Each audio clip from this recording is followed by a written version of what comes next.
roll. Yes, Mayor J. Max Davis. Here. Councilmember Rebecca Williams, District 1. Present. Councilmember Jim Meyer, District 2. Here. Councilmember Bates Madison, District 3. Here. Councilmember Joe Gebbia, District 4. Here. All present, quorum, thank you. Thank you very much. Opening remarks, I'm going to save my opening remarks for the city council meeting. Regular meeting agenda review. D. And chair malfunctions over there. It is. Excuse me, just give me one. Have to pull that microphone forward. Yes. Y'all got us blocked up here with all these books, so. I know. Yeah. Excess paper. Excess paper. Isn't it great? Okay. Thank you. All right. Let me get. Hello? Hello?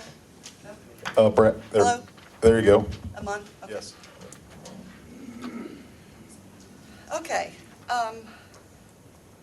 Well, welcome back to the City Council chambers. It's been a month, so it's nice to have everybody back here to get our meetings back on schedule. All right.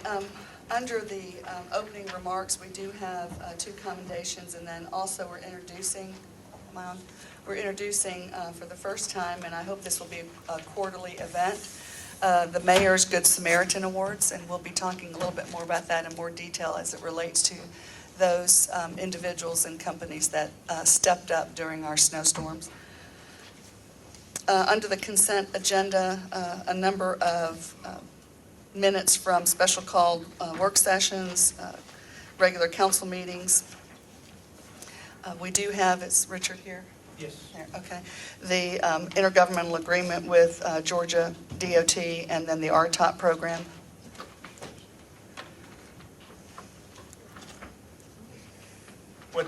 What this agenda item is, it's a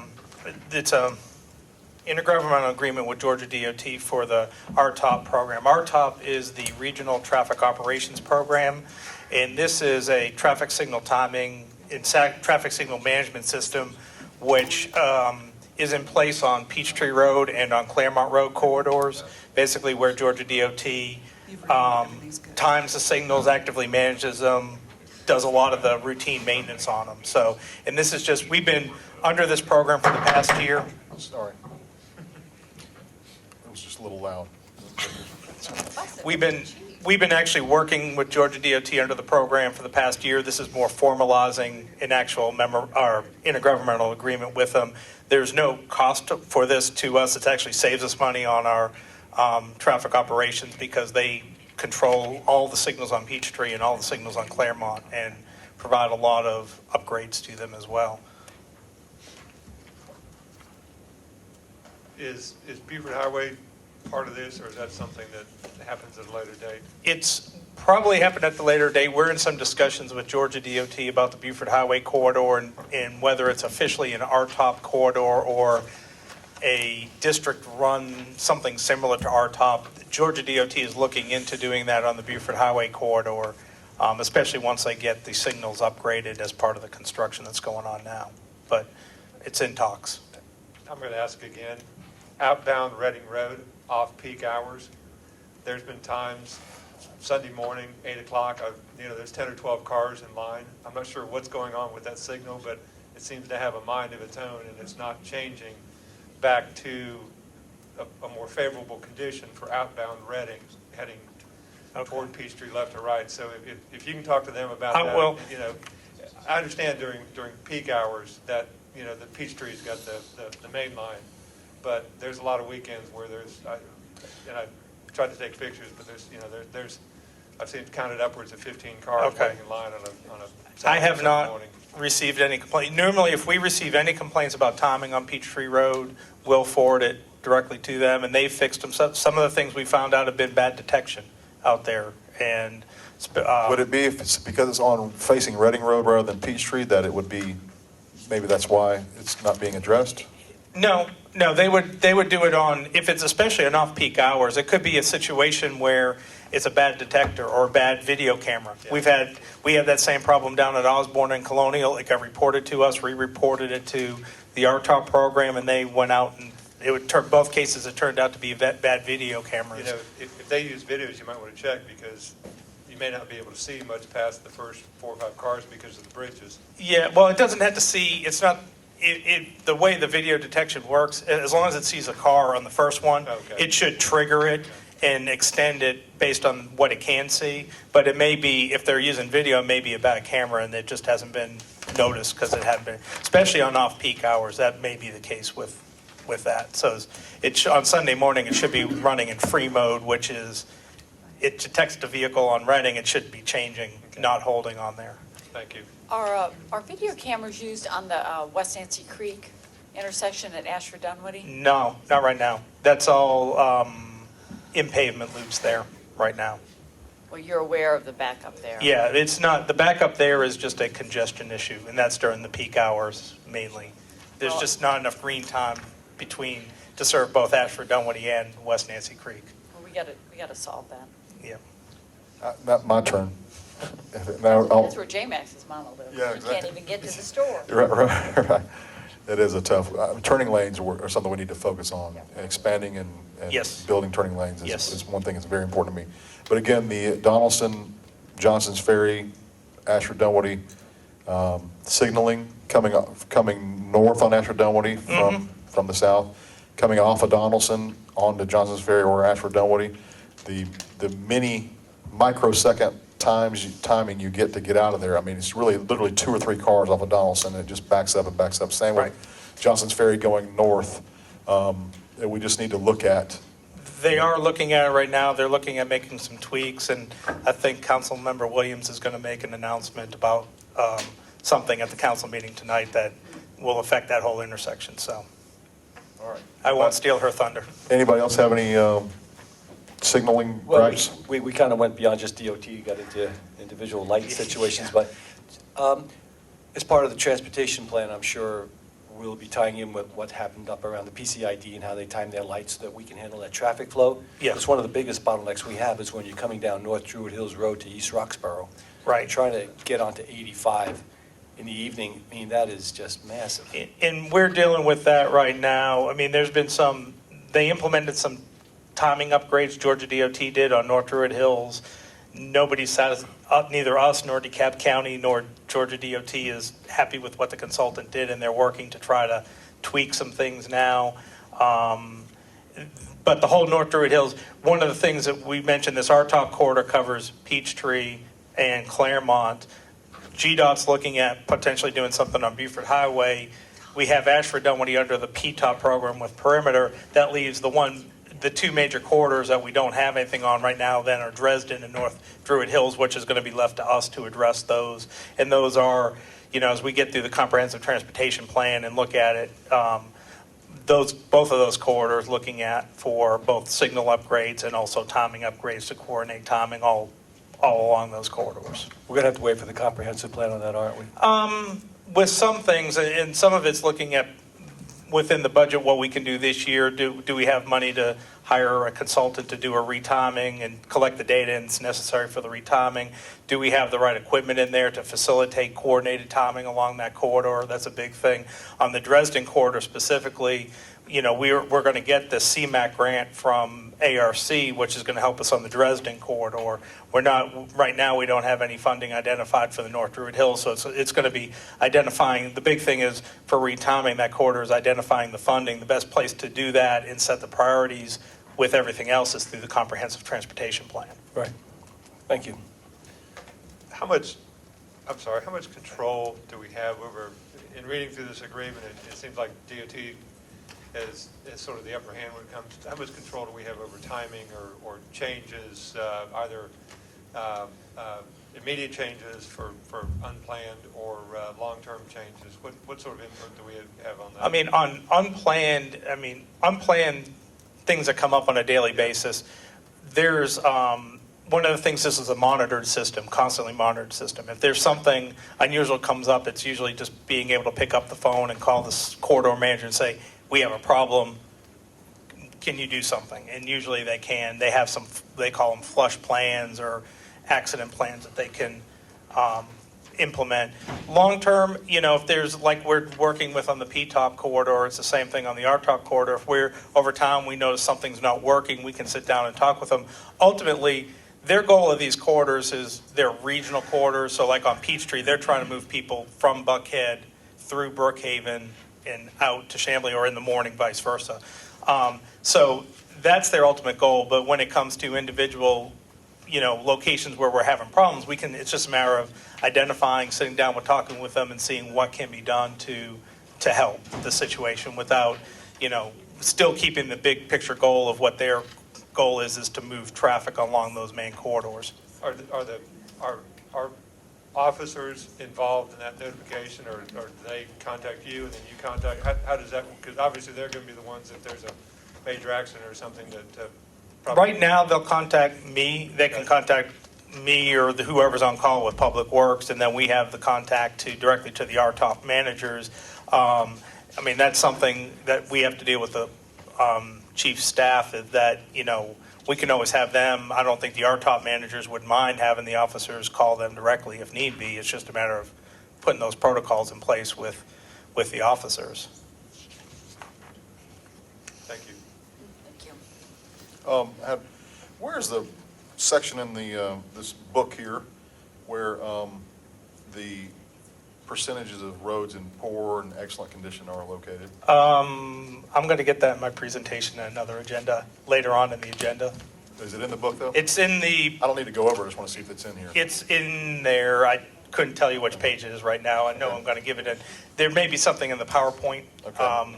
There's actually tables. If you go in the book, before the back tab, there's a whole bunch of tables Okay. that have every road listed. And before that tab, if you go back through those last 80 pages of the report, there's tables and tables of. So there'll be a percentage where you can see this is how much of the city roads, how many miles are in this condition. Oh, that one. Actually, there's a chart. For There's a budgeting bar. purposes. There's a bar chart in there, and that'll be. I'll go into more detail on that when we get to the paving agenda item here in Okay. a moment. All right?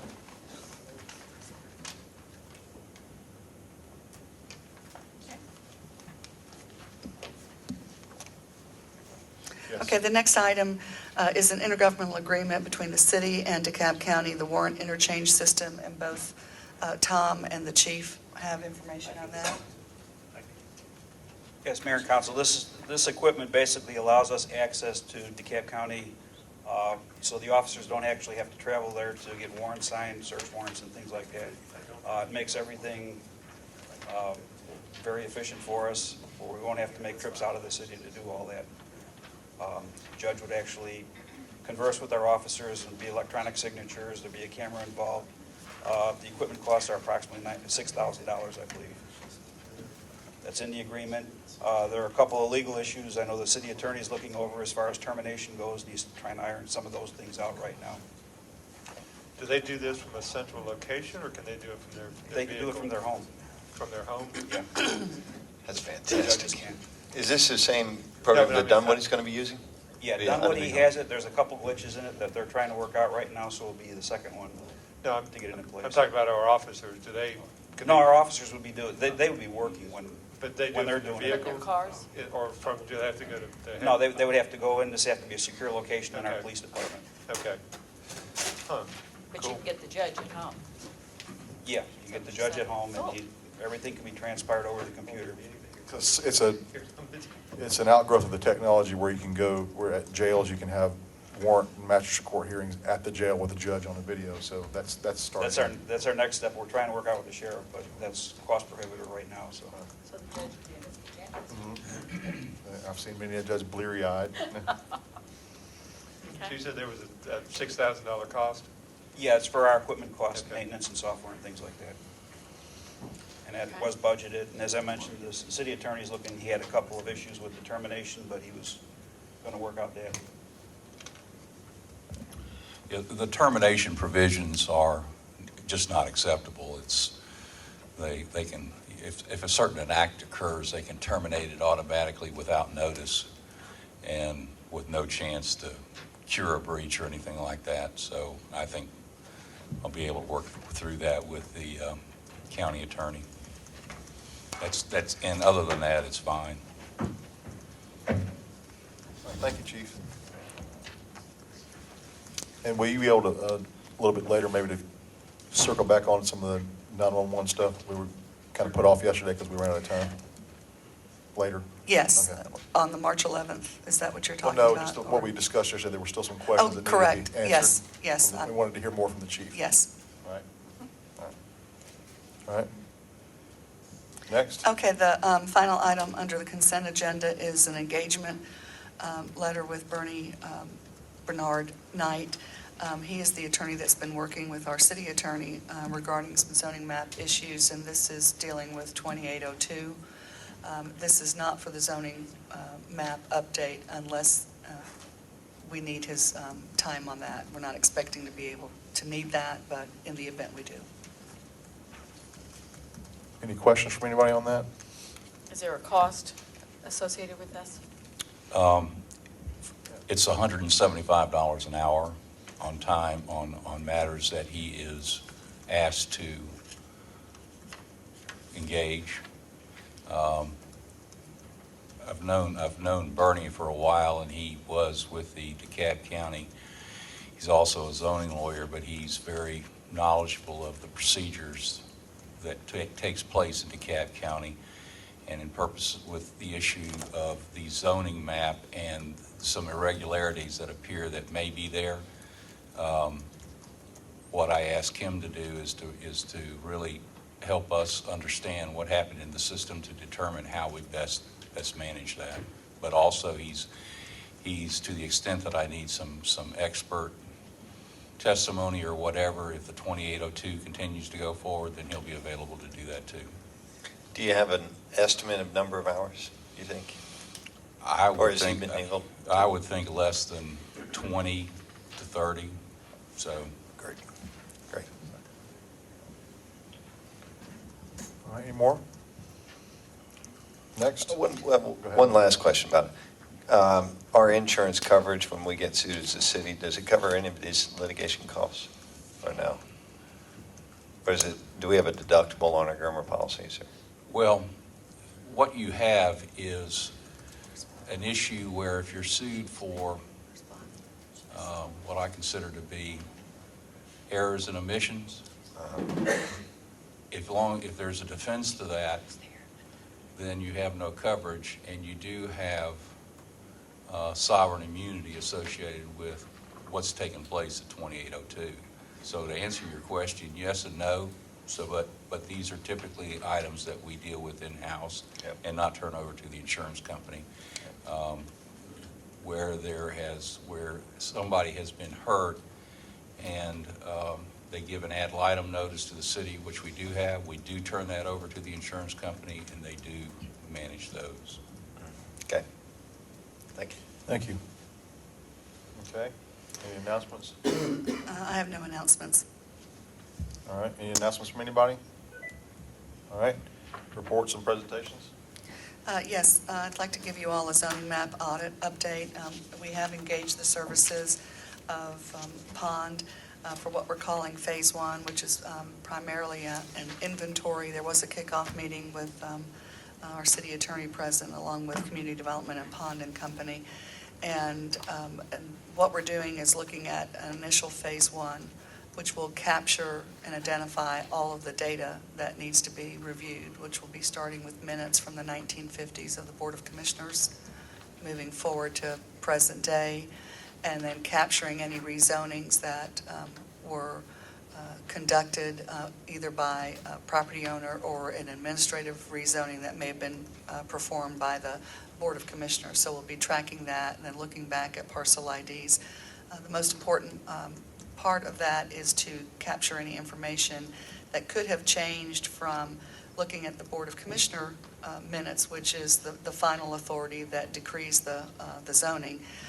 But with Bernard Knight's help, we discovered that the tax commissioner received information from an action of the Board of Commissioners, as did the Community Development Department. And that's where we are finding that sometimes they're not in sync.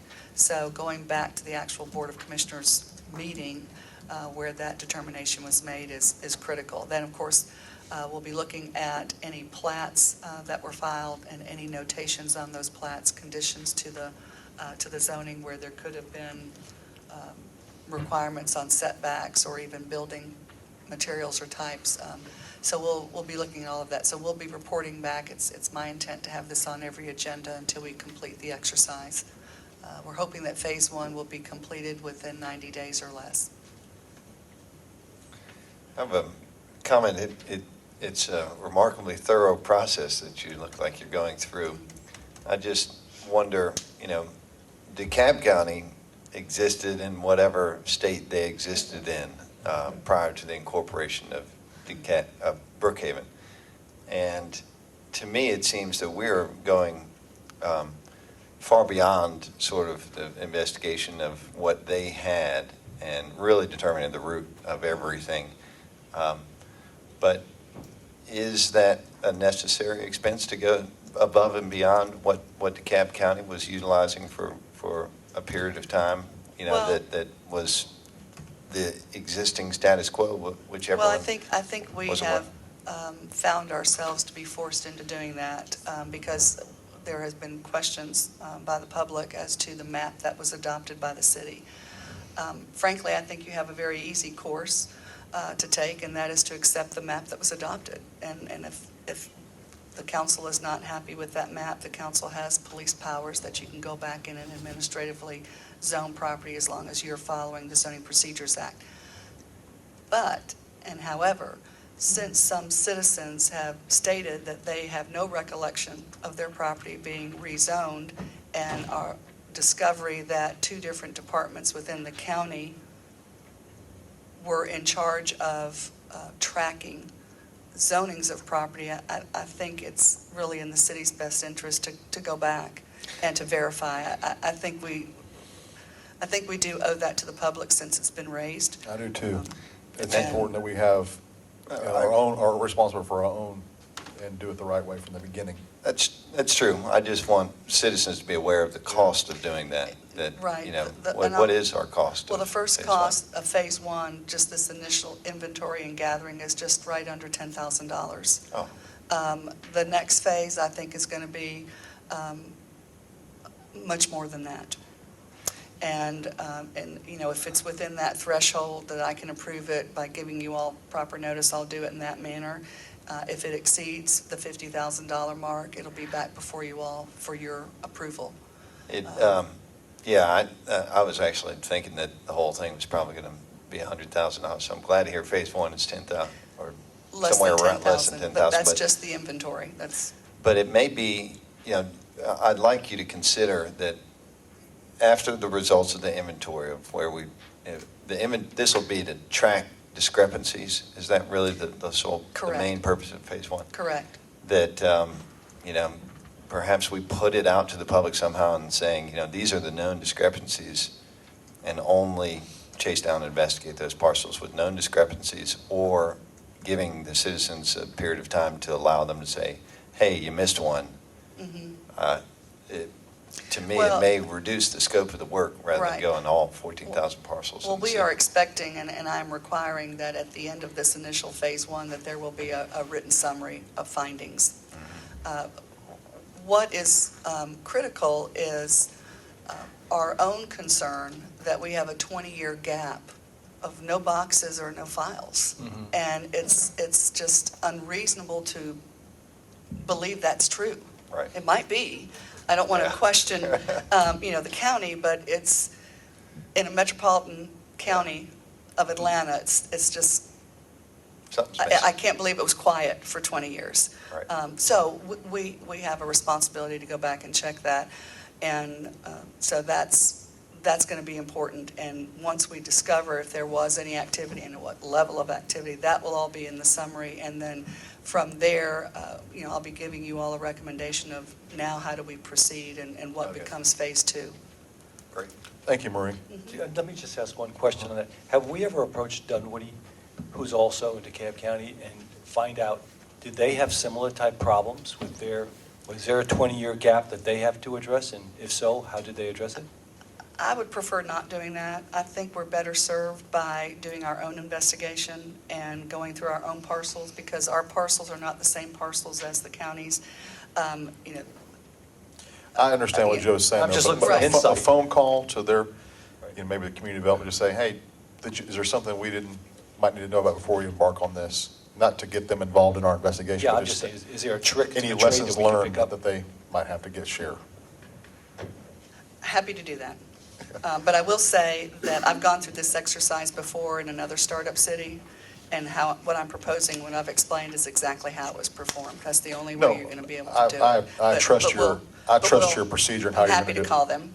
But yours happened in a different jurisdiction that didn't have 20 years. Yes, sir, but we have the same vendor that's serving that city that served us, and that's my concern. I guess the question is, did Dunwoody find the same 20-year gap that Well, we're we'll find, finding? yeah, You know, we'll find out. Maybe yeah. they have our boxes. They could. They absolutely could. Be nice if they could just deliver them. We'll check. Well, if they do, they obviously haven't looked at them. That's true. They're charging a storage fee? Okay, next one, please. Okay, City Hall update. Excited to inform you that we have completed the final space allocation study for all 3 floors. The architect has those final refinements, and that was done last Friday afternoon. They have been working on them over the weekend, and I do expect to have the final layout tomorrow, which HIT Construction, who is performing the work for the owner of the building, will be reviewing and getting started on and the pricing. I do have a meeting later on this week with HIT Construction and with Delta Life to go over that. So we are moving forward, and that will enable us to start running the sprinkler system. So as soon as I have those copies in my hands, we'll transmit them to you all so you can take a look at the final drawings and find out where your offices are. Has the contractor been able to provide a schedule, a detailed schedule, or do you expect to get that? I expect to get that later this week, right, and I'll be sharing all of that. They understand our time constraints, and they know that March 31 is a very important deadline date for us. I guess as we go forward and understand we're doing a lot of renovation and we may have to replace some particularly light fixtures and those types of things, and I'm hoping that to the extent we can do it with as efficient a fixture, or so that we can, I know we're not going to be able to take that building green, but I'd like to at least be trending in that direction so that as we go forward and are having to replace things, not repair things, but replace things with new, that we're able to do so with things that are considered to be efficient, or I don't like using the word green, but at least a more friendly. Cost effective as well. Cost effective, but also more environmentally friendly Yes. than what's in there now, so that we can at least start that process with our own Yes. city hall. And I'm happy to say that I've had that conversation with HIT Construction about 3 weeks ago. We've talked about, first and foremost, what can we salvage and what can be, used again, and then what has to be replaced. And I don't want to do things in bits and pieces. I'd hate to have one room have some old light fixtures in it, and then we have, so I want to be I sure. don't mind that, depending on what the room's used Well, for. on the foot candles, I would want to Yeah. be sure that we're, right, how the room is used. I would not want What's a some, foot candle? the illumination of the, It's of the a fixtures. measure of light. I thought it was a wall, like one that went around. No. Are we optimistic that the contractor can get us finished and so that we can move in by March 31st? He understands March 31 is the date. Now, I will prepare you and say we may be moving in stages. Okay. The lower level, and I guess in today's terminology, the terrace level of the building will house our building inspections department. So it's very critical for me that they are up and operating. So we're going to be talking about how the building's going to be staged this week when I meet with HIT, because I don't want to interrupt the building and development community on trying to figure out where they're going to submit plans. Would So- you mind having someone, maybe Brad, investigate the placement of solar panels on the roof, if that's allowed, and if that's feasible? At some point? Yeah, absolutely, That- we can that- take a nothing look at to- that. Well, some of the things that we're looking at, not to prolong this discussion, but, we were looking at a cooling mount on the roof because of IT needs, because the racks are going to be up on the third floor. And we just learned recently from another provider that there may be a whole new technology on how we wire that building, and so that may be a cost savings as well. You know, we're getting ready this week to start weekly meetings, and I'm really expecting that there's going to be probably a couple of meetings each week instead of the weekly meetings. Okay. And we'll be able to get into that and have, you know, the different departments that are supplying, or agencies, if you will, or vendors that are supplying. Would that require a lease amendment, you think, for solar panels? No. It wouldn't? No, I will say this, Delta Life has just been extremely accommodating to us, extremely. All right, thank you. You just touched on something that I was going to ask about. I think Daniel from IT was originally looking like for 90 days to do his work. Mhm. Is he in a comfort zone? He was released months ago. See Beyond, who is our provider on phones, I mean, they've already been working on what they're supposed to do for our building to get it ready for the switch. Right, well, maybe he said it would take 90 days, but that's working with the Yes. time constraints is normal. Yes, Okay, yeah, great. I released him on that months ago. Okay, good. On that, he's not released, like put on waivers. No, He's no, released from that. I allowed him to move forward and to tell the CBON Right, that they okay. could start charging us Right, okay. for that work. All right. Okay, parks purchase update? Yes, I'm going to tag team this with our attorney, but we are moving forward, and our date to bring our purchase resolution to you and to be able to move forward on that is March 11th at that council meeting. We have had a real estate attorney do the title search for us. We are doing environmental studies right now as far as, and testing of all the parks. And we're still looking at March 11th to have that put on the agenda for approval. We are taking those parks in a group as one, and then Brookhaven Park, where there still are some questions as to the title and ownership, that will be a separate and apart purchase. Gotcha. You know, on Brookhaven Park, I drove by there the other day, and it appears that there is really parkland on that front parcel to the south, from what I could see. Yeah, Yes. it's always been treated as such. That's, it's an issue we're going to have to deal with, I know. No? I just had a quick question. I think I forwarded you the information I had on the deeds for the 3-acre park that's in the Brookley development. Were you able to include that in our? Yes, Our purchase? that's included. There's still some title work that has to be finished there. Not all the property got conveyed to the county I think there's from the still a authority. tenth of an acre. There's a As I was- slice, yeah, but yeah. it's not all there. It came in pieces. Right. Yeah. But I think of the 3 acres, like 2.9 is there. And there is a separate agreement with the developer who's still committed to putting in lights, park benches, and a gazebo. Oh, really? Yeah. Oh, So that'll be lovely. yeah. That's your tax credit program at work. There we go. All right. A little bit off topic, but DeKalb County had mentioned to me, someone in their water department, or watershed management department, that they'd love to turn over a lot of this wetland when they had the storms, or when they got the FEMA money to purchase land. Is that something we're pursuing? Yes, that's going to be the next engagement for the real estate attorney, is to search for those conveyances into the county so that we can also include that. If they're just willing to give it to us, that's fine, but it doesn't fall into the definition of parks. But I would assume it's something they wouldn't want to maintain anyway.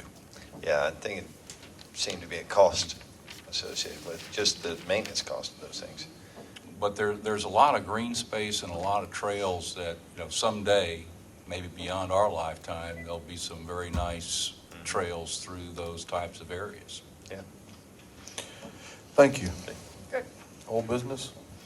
Old business, resolution for the submittal and transmittal of a legislative package. We talked about this yesterday in our work session, and this is for purposes of asking Representative Jacobs to carry legislation on our behalf to allow us to be enabled to exercise under the redevelopment powers law, which will also further allow us to hold a referendum to create a tax allocation district for areas that we find underserved, underdeveloped, or blighted. So this is, in fact, even as late as last night, again, spoke with Representative Jacobs, and he is ready for this legislation to move forward with. Could you explain, Tom, I appreciate you sending that email, could you explain how a referendum might be worded on the ballot, but how can we make sure if we approve this, that our residents understand that this is not a new tax or a tax increase, it's a tax allocation district? Right, Could you well- explain exactly what it is? I know you've done it one time before, but that would really be helpful. Yes, for the record. absolutely. What we need to do is make sure that we inform the public by every venue possible to us, and I think the first line on anything is that this is not a tax increase to individual residential properties. So we're not doing that. This is the opportunity to allow the city of Brookhaven to enter into and create a redevelopment plan for areas that are underdeveloped, underserved, or blighted, undervalued, where there could be the opportunity to move forward, create a plan, and I'm thinking of Beaufort Highway Plan that we're working on right now, that would support that initiative to allow development to occur where bonds could be issued to accelerate or advance the development opportunities for that project. Based on And the taxes that would be generated from that. the taxes and the increment of those taxes would come back and service the debt. So this would be on the enabling bonds. legislation, not the creation of it. It would be Correct, enabling, because right. what happens after the referendum, you can't create the plan prior to the referendum. The referendum is only to ask the registered voters to give you the power under the redevelopment powers law to create a redevelopment plan. And it has to be described by geographic boundaries, and it has to include what those redevelopment opportunities are, whether it's increase in density or it's looking at opportunities for joint venture for business development. It could be a hotel, it could be some kind of commercial-based development, or it could even be residential, reformatting and a redevelopment of that, so mixed-use development. So that is then prepared, brought back to the council for adoption. I'm sure you've done these before, obviously. Just from your experience, and Tom, maybe you could weigh on this as well, if the city is holding a referendum on something like that, I know there are laws regarding the city being involved in the promotion of a referendum. Right. How does that work? You would want to call for a referendum committee. You have to have arm's length. Right. You don't want the council to lobby for this. Right. So a committee of citizens would be created, and it would be their job to promote this initiative and get the information out. Our communications department would be heavily involved in supporting the efforts of this committee to They get could their be message, legally? to get their message out Okay. as well. Now, we're not writing the message, we're assisting them in getting their message out. And again, it's, again, to provide and allow the opportunity to do this. It doesn't mean if that referendum passes that you do it, because you can't do it without absent a plan. Right. And so even if that plan comes forward and you're not ready to do that, Right. you don't have to do it. But if you ask for this legislative package to move forward, then it will be through a referendum, and it will be this year. And I had a long conversation with Earl Taylor last night, too, as to could we wait a year before we would hold the referendum, and he said, no, that's just not how it works. Now, Doraville is doing the same thing this November, that they'll be holding a referendum to enable them the power to create a redevelopment plan. Tom, do you have any comment on that? Well, as far as the committee, state law does not permit you to provide the facilities or any money associated with any promotion of this. So what would be formed is what's known as a campaign committee. It's an anomaly under the ethics code, but it's not there to support any political candidate, but it's there to either be for or against any sort of local legislation that's coming about as far as the referendum's concerned, and they would have to find their own funds if they're, for printing materials and the like. How is this different from the powers of the Development Authority? Explain you said they had that a TAD would have bond Well, a additions. TAD, if we create the TAD, it's a geographic boundary with a Right. plan. So there's no geographic boundary for where a Development Authority could induce bonds? Well, the Development Authority could be a partner with a developer that says, I want to exercise this opportunity and I want to look for property to purchase and I'd like to build X. They could go to the Development Authority as they could to any other financial institution. Many times, Development Authority will be used for what's called gap financing. They could go to a traditional financial institution, borrow $20 million, and then go to the Development Authority and seek a $10 million inducement. Financial institutions like that, because the loan amount is being spread across other entities. They like development authorities because the city does underwrite that, if there is a default. The root of my question, though, is what will this, I know the TAD provides a geographic boundary, but if our Development Authority could do something similar, I'm just trying to figure out the advantage. Well, the difference being that you're not able, without these powers, you're not able to create a tax allocation district. Right. And it's the tax allocation district, meaning the incremental increase in the value of ad valorem taxes, which is used to pay back the tax allocation bonds, which you're also able to do. So the authority would not have that. The authority could be instrumental in the initial development, initial financing with the tax allocation district as sort of a takeout plan for their bonds. You also have to have a redevelopment agency associated with that, and it can be the city. But if you choose to have another entity to do so, such as a public housing authority or your own redevelopment authority, then so be it, but that's not really a requirement. You couldn't do it yourself. All right, questions from council on this? No questions? Well, I had a question about why we weren't able to do the plan before we went to referendum, and I think that's been answered. Obviously, it's easier to sell if you can say, this is what it is. I think we need to now craft a campaign, so to speak, or the committee needs to craft a campaign that very specifically outlines what will allow us to do and what the benefits are and where we plan to use them, because that's going to be the most important thing as we try to Agreed. work with the folks to, if there's a vote in November. So one advantage of maybe doing it this way is that this referendum would simply give us the power, that we'd have to educate people about what it actually is. And then if it does pass, then we have a second period of education on what area and how it will be set up so that it's vetted with the community before that actually gets created. Right. Okay.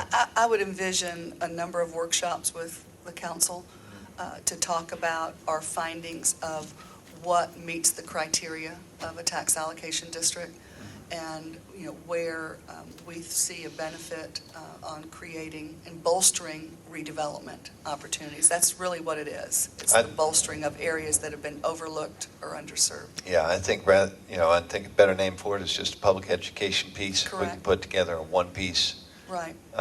Even as early as tomorrow, people will Right. be asking about, Right. what are we doing, a new tax allocation district, and we don't want this Right. one to get away, because there's no new tax here. No. It's just, this is an opportunity, and we need to make sure that Right. our citizens understand it in a very short, clear, concise Correct. We piece. need to and get vet the that out. downsides too. Right. Just to let people know Yeah. that they're possible downsides. We need to maybe discuss that. Government gone wild. Government. Well, I think the real key is, and we do need to properly message that, and that's what Tom was talking about. It's the incremental increase. Right. That you could have a property that's valued at $100,000 a year, but if it develops in accordance with the redevelopment plan, it could be worth $500 million a year. And that incremental difference is what you induce a bond on. Right, so you're looking at properties where pretty much the value is bottomed out, Correct. and there's really little downside because it couldn't go much further down. It could only go, either stay the same or Right. go up. Right, and another way to look at it too is you do search back through the history of the property Right. to see that if it remained flat, that there was no increase in value. Right. And where you see it in the district is but for the infrastructure or whatever you do to improve the area with those proceeds, the commercial activity would not have occurred. Right. So it's really there as an additional incentive to Correct. encourage the commercial development of an area.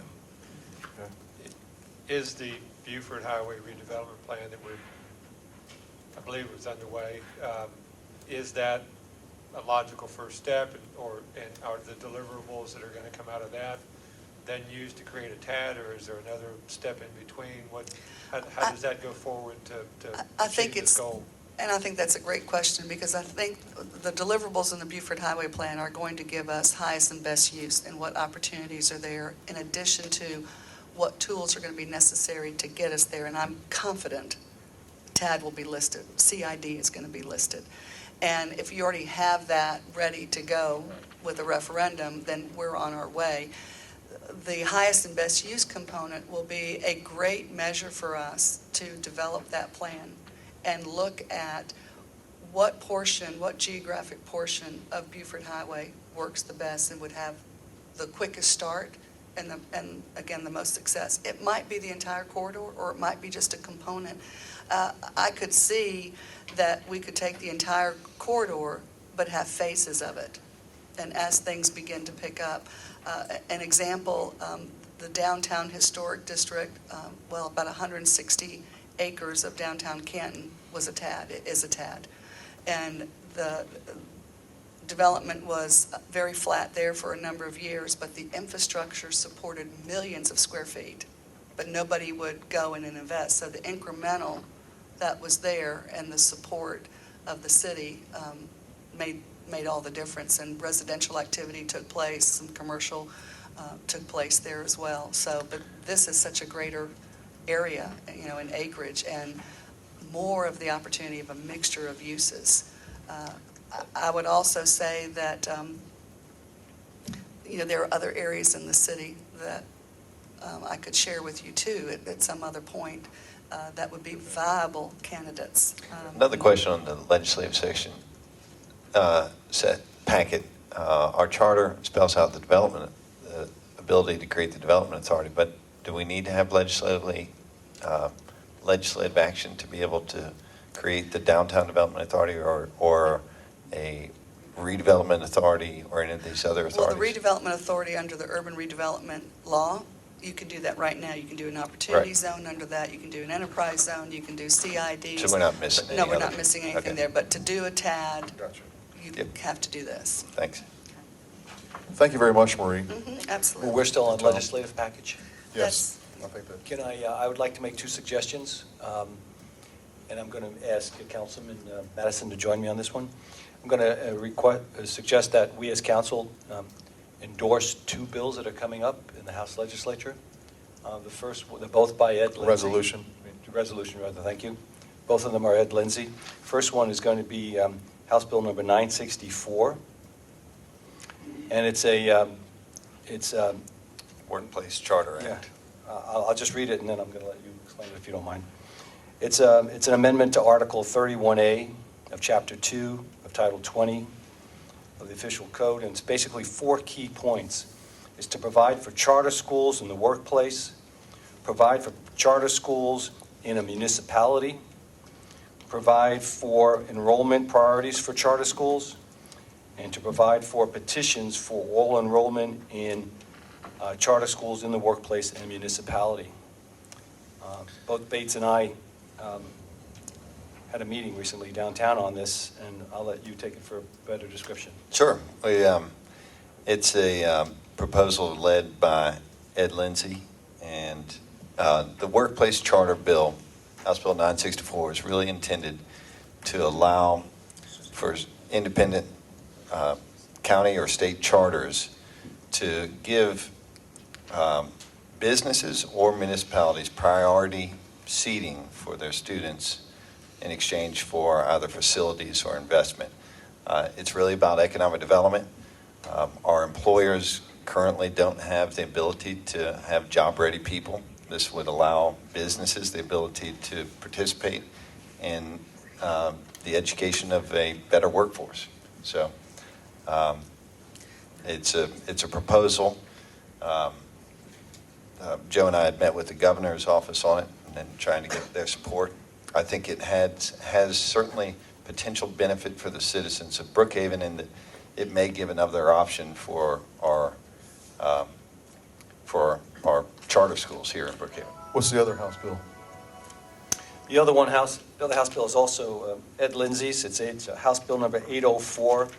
And this is a sensitive subject that you're going to be hearing a lot more on here in council that I'll be presenting to you later on. This one here is in response to what goes on in the communities as far as sexual exploitation. This is to make it easier for an underage victim of sexual and physical abuse to testify against their violator. It allows children to testify remotely rather than to being in the courtroom where it can have a real psychological We don't have that law emotion. already? Apparently not. We don't? This is for children that are sexually abused Right. and physically abused. And I wholeheartedly would endorse council to pass a resolution in endorsement of this very, very worthwhile effort. Okay, That we was can't House act- Bill number 804. We can't act on that in the work session, correct? No. Right. No, Okay. may I just make one point of clarification as well? The resolutions that were just referred to these two House bills, they are not a party to or to be included in a legislative package. They can be separate freestanding resolutions of support, and you can Yeah. transmit those support resolutions to. Also, the city school system. We need- Yeah, but from a timing Well, The standpoint, city school, just as an update, the city school system effort died on, that was pulled for this legislative session. I think they'll take it back up next year. But they made great strides, and Glass In the will resolution continue. saying, please bring it back from the dead. Yeah, Glass will continue to fight for the independent school system or reorganization of our. so Murray, from a procedural standpoint, I don't believe either of the two bills that I've mentioned now have been brought to the floor as far as a vote. So from a timing standpoint, as a council, we don't do resolutions at work sessions, but during council meeting. We have to amend the agenda, would we not? We would amend the agenda, and because of the sensitivity of time, Right. I would ask you all to consider allowing us to draft that resolution, just to expedite it and allow the mayor to have the authority to sign it. We'll get you copies of it, but we could get it to Representative Lindsay. I would think that as he's forming support, he'll want to be able to show that he has the support of the city. Okay. So Yeah. we could get that quickly done. All right. Yeah, Thank and just as a time frame, I know that the Workplace Charter Bill has an education hearing tomorrow at 9 a.m. So if we did something tonight, it would be beneficial possibly. Right, right. But You don't have to have the actual resolution, but maybe announcement that we did pass one. All right, thank you. Next, thanks, Joe and Bates. Susan, can you send me where we've done the resolutions? Okay. Public hearing items. We do have a number of public hearing items for you all to consider. RZ 13-11, SLUP 13-01, SLUP-1302, John Hancock Life Insurance Company. Susie, take over these. We have, she's coming up, we have 3 items for public hearing, all of which are rezonings, and then some of those fall over into new business as well, so maybe Susan could just stay up there for a while. Okay, thank you. The first case involves 3 aspects. One is rezoning, one is SLUP 1301 and SLUP 1302, and it's commonly referred to as Ashford Green. And I'm not going to go through the whole report, obviously, but let me first say that the Planning Commission heard this case on January 9th, And since then, we've had cancellations due to inclement weather twice. So it was reset for this evening. This morning, I did receive a letter from the applicant asking for the council to grant a deferral. And in that regard, if you do grant the deferral, I'd like to first note that the Planning Commission, when they deliberated this case, asked that the item be deferred and remanded back to them for an additional public hearing. So in that regard, there are several dates I'm going to throw out here for you, so it may get confusing. If the deferral is granted by the city council, it would be granted, it would be placed on your next agenda for April 22nd. If you remand it back to the Planning Commission, the Planning Commission would hear the item on April 2nd. However, if you do remand it back to the Planning Commission, the staff would like to ask that any updated materials or revised plans be submitted no later than March the 10th. How do we have the, so if we want another public hearing, that means they got less time to do it. But we're remanding it back to Planning Commission, they would have another public hearing, but it'd be 2 or 3 weeks earlier. If you remand it back to the Planning Commission on April 2nd, we would need the materials on March the 10th, which is a month from now. What I'm saying, by remanding it, we cut 3 weeks off the possible time. If we deferred it, it would come before us on April 22nd. It still would come before you on April 22nd. Okay, all right. If we remanded it or if we left it with us. If you do not remand it, it would still come to you on the 22nd Right. of April, but if you just place it on your agenda, we would need the materials no later than March 31st. Okay. So we have to be able to react to what they're submitting. What do you recommend? I mean, there needs to be a lot of public vetting on this. Obviously, there was a meeting not long ago, but I think some time needs to be taken on this one. What are your? I would recommend that you remand it back to the Planning Commission if they submit a revised plan. If they do not submit a revised plan, then I think it needs to go forward to the council. Okay. Does that include additional conditions? Do you consider that as a part of a revised plan? I think it would depend on the nature of what that additional condition would be. I mean, I'm not aware that their plan is going to change, but I think there might be some conditions that might be added or agreed to.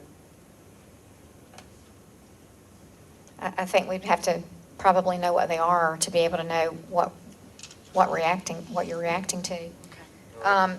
The purpose of the request for this rezoning is to change conditions from OI to OI conditional and to allow a SLUP to allow for multifamily. They're proposing 500 multifamily units. Right. They're reducing the size of office from 18 stories to 10 stories. And within this request, years ago in the 90s, the DeKalb County submitted a DRI to ARC. So we did submit a request to ARC to make sure whether or not this was a development of regional impact. And they did indicate that that would not be necessary, that the former DRI review and approval and vetting was not needed again for this particular case. All right. Next one.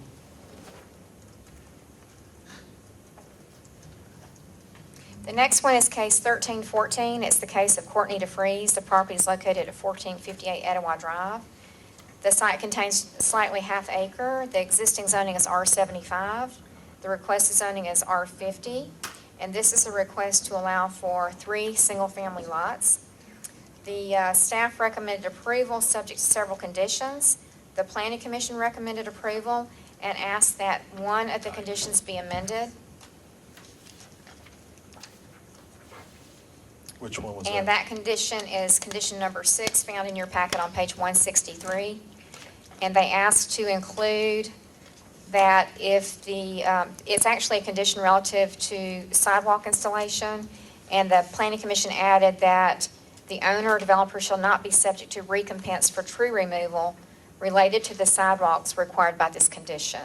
That was a condition recommended by the Planning Commission. I'd like to get your input on this. This is an area close to, I live in this neighborhood, and we have someone here who lives on that street. I'd like to get an understanding, because their recommendation was to make sure. Who's there? The planning commissions, or their stipulation was that a sidewalk be built on the side of the street on the subject properties. The only existing sidewalks on that street, to my knowledge, are on the opposite side of the street. And if I could get Terrell to come up here, Terrell Carson, to confirm, This is not a public hearing. I can't ask a question of a resident? Yeah, you This is can. the work session, Well, but Get ready, I understand Terrell. what he's getting at. I just ask want to him? confirm which side of the road we put the sidewalks on. This is not a busy enough, I'd like to get understanding from our public works. well, I think If this Richard is a- probably can answer that Let's question. pause Yeah. for one, let's just pause for 1 second before Richard gets up here and Bree's gonna, I think you should be able to get some information. Yeah. Let's just hold on for a second. Any, little theme music we can,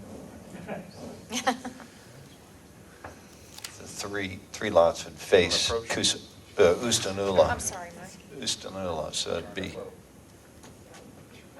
Ustanula.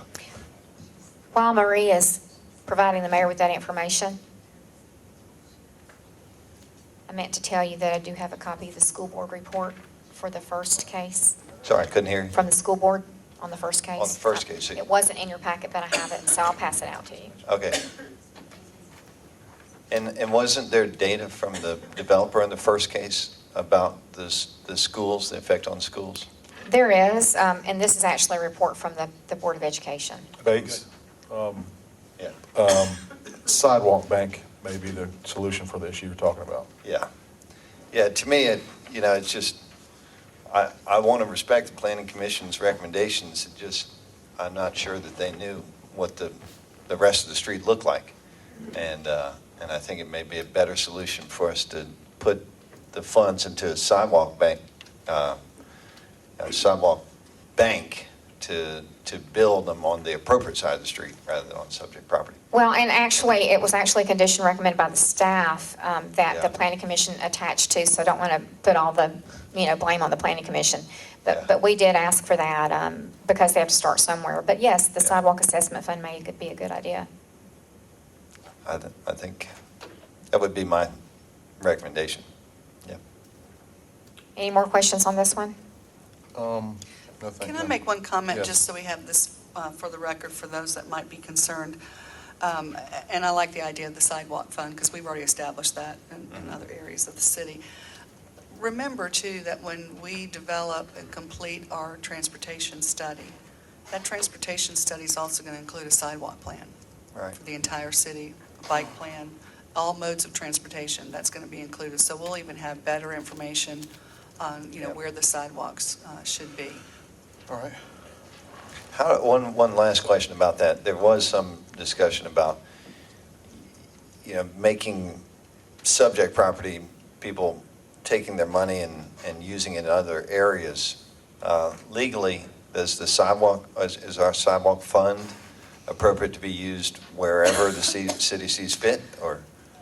Well, I'm going to give you my answer, and I'm sure the attorney will give you his. But, if it is a sidewalk fund and assessments are, assigned to a particular area and that money goes into the fund, then yes, it's used and can be used in other areas of the city, except for that if a sidewalk assessment is taken for a certain frontage on a particular piece of property, by taking that, we state that at some point in time, we will reach it and we will drop a sidewalk in front of that area, unless and then we state that we don't want a sidewalk there, but we do want you to contribute to the sidewalk, and we will put a sidewalk in the general area that will be served and benefit that property. And that's why, right now, we're sort of running in the dark, Yep.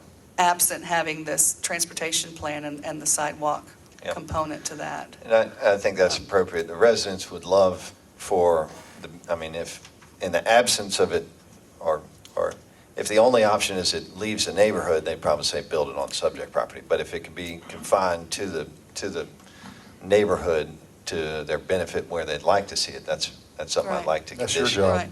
Well, and that's Yes, why sure. I hope that, we started this great thing back before Christmas and, for the sidewalk fund, the end of the year gift. And of course, we're going to start that much earlier so we can start projects before we get into bad weather this year. We But gotta get that 2013 sidewalk money I know, spent first. we're still, yes. But we're going to start earlier so we can get these things completed before the end of the year where the gift is, being given. But Okay. the feedback from each council member for your districts is important to that. At what point does a sidewalk fund become a sidewalk impact fee? Or is there a differentiation? There is a between- differentiation there, yeah.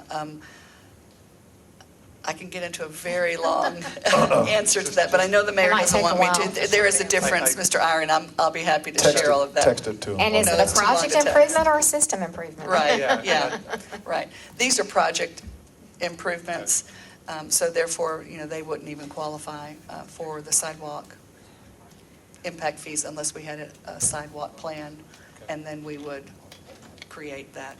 And that would be part of a transportation impact fee. It wouldn't be a separate sidewalk impact fee. The law doesn't provide for that, but it does provide for roads and sidewalks, so you'd want to have roads as part of that component. Thank you. Thank you. Number 3? And the final case tonight, rezoning case is RZ 1315. This is property located at 1296, 1302, and 1304 Kendrick Road.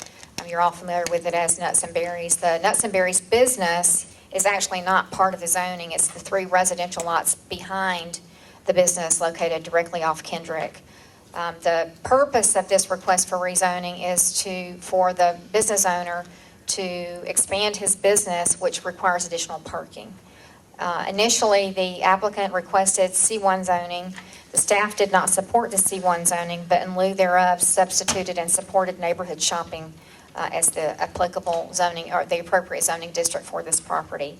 When going before the Planning Commission considered this request and they did recommend denial.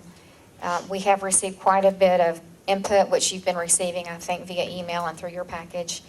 So there probably will be quite a few people in attendance tonight. Okay. Was this not withdrawn or requested to be withdrawn by the applicant? No. It wasn't? I thought we received an email saying that that was going to be the intention.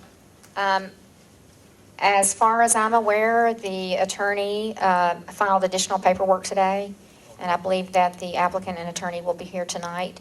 And whatever their proposed avenue is, other than what I received earlier today, I have not heard anything else about. Were you able to look at what you received earlier? It was filing of constitutional rights. Oh, okay. They're the constitutional objections, so they've been filed, so I would anticipate they're going to be here to argue the rezoning. I know that I received an email this afternoon from the BPCA. I don't know if that made it in this packet or not. I believe that email came en route to the meeting. Yeah, right. And they're not the applicant, but Just as yes, right. I don't know if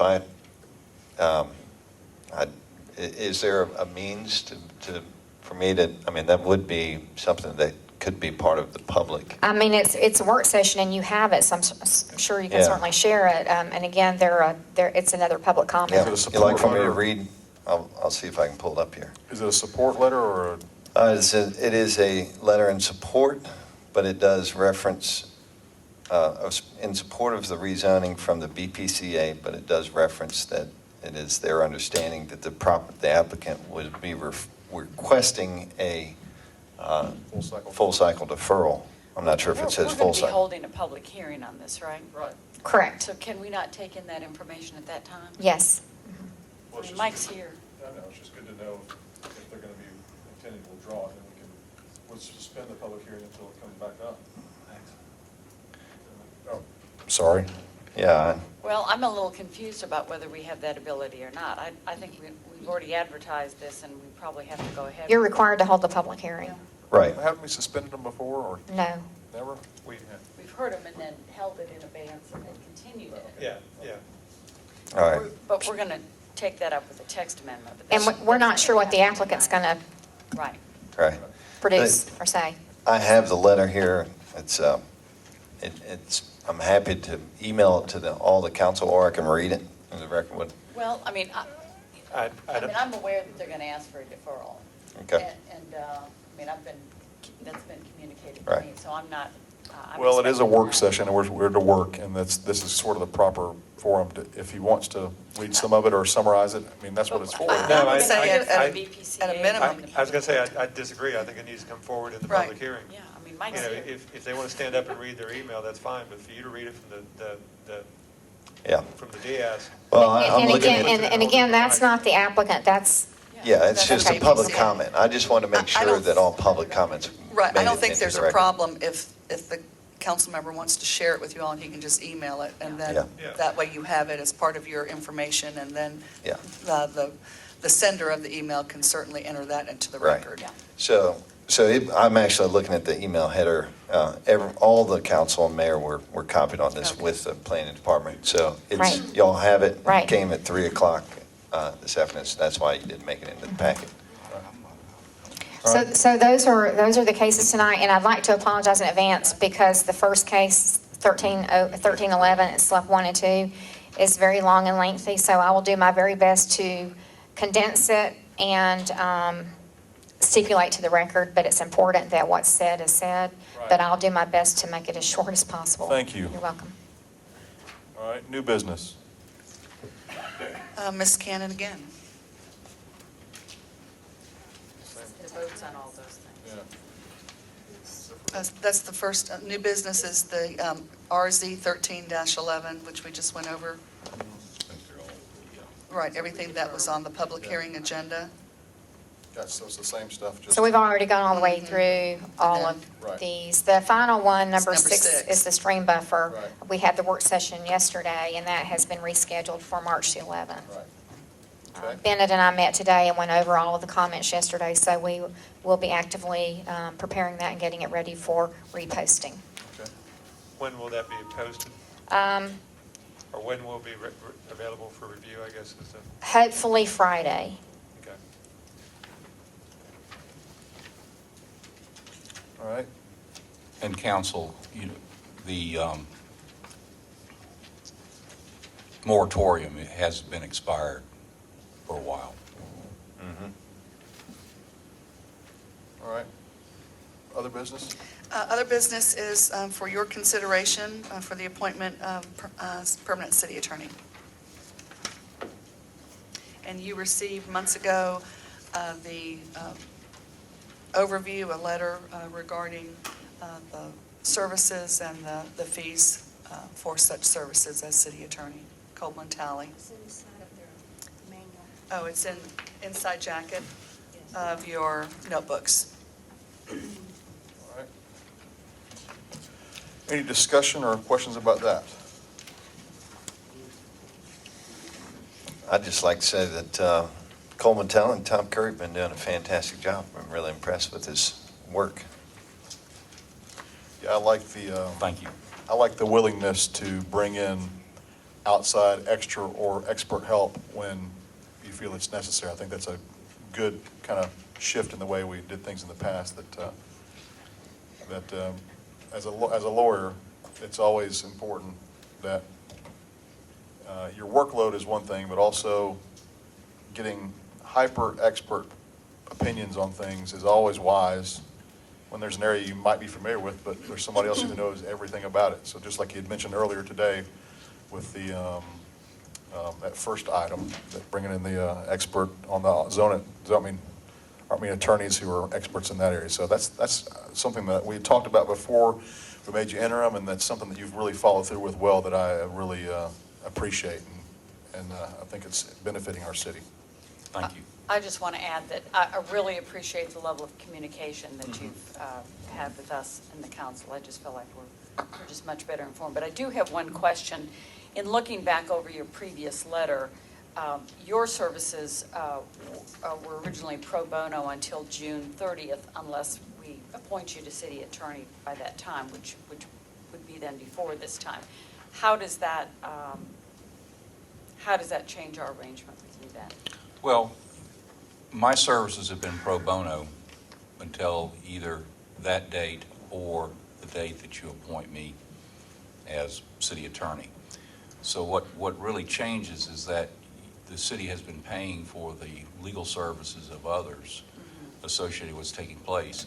Now, what's occurring is that there will be the monthly retainer to which time will be charged based upon the scopes of services that say that actually go to the retainer, which would be everything except litigation and special projects. So if you take what you've been paying for in the past, though it's been less than the 12,500s, most of those services would have been included within the retainer anyway, if that makes any sense to you. In other words, you've been paying for part of the retainer expenses because other people have been performing services when I've been unable to perform them myself.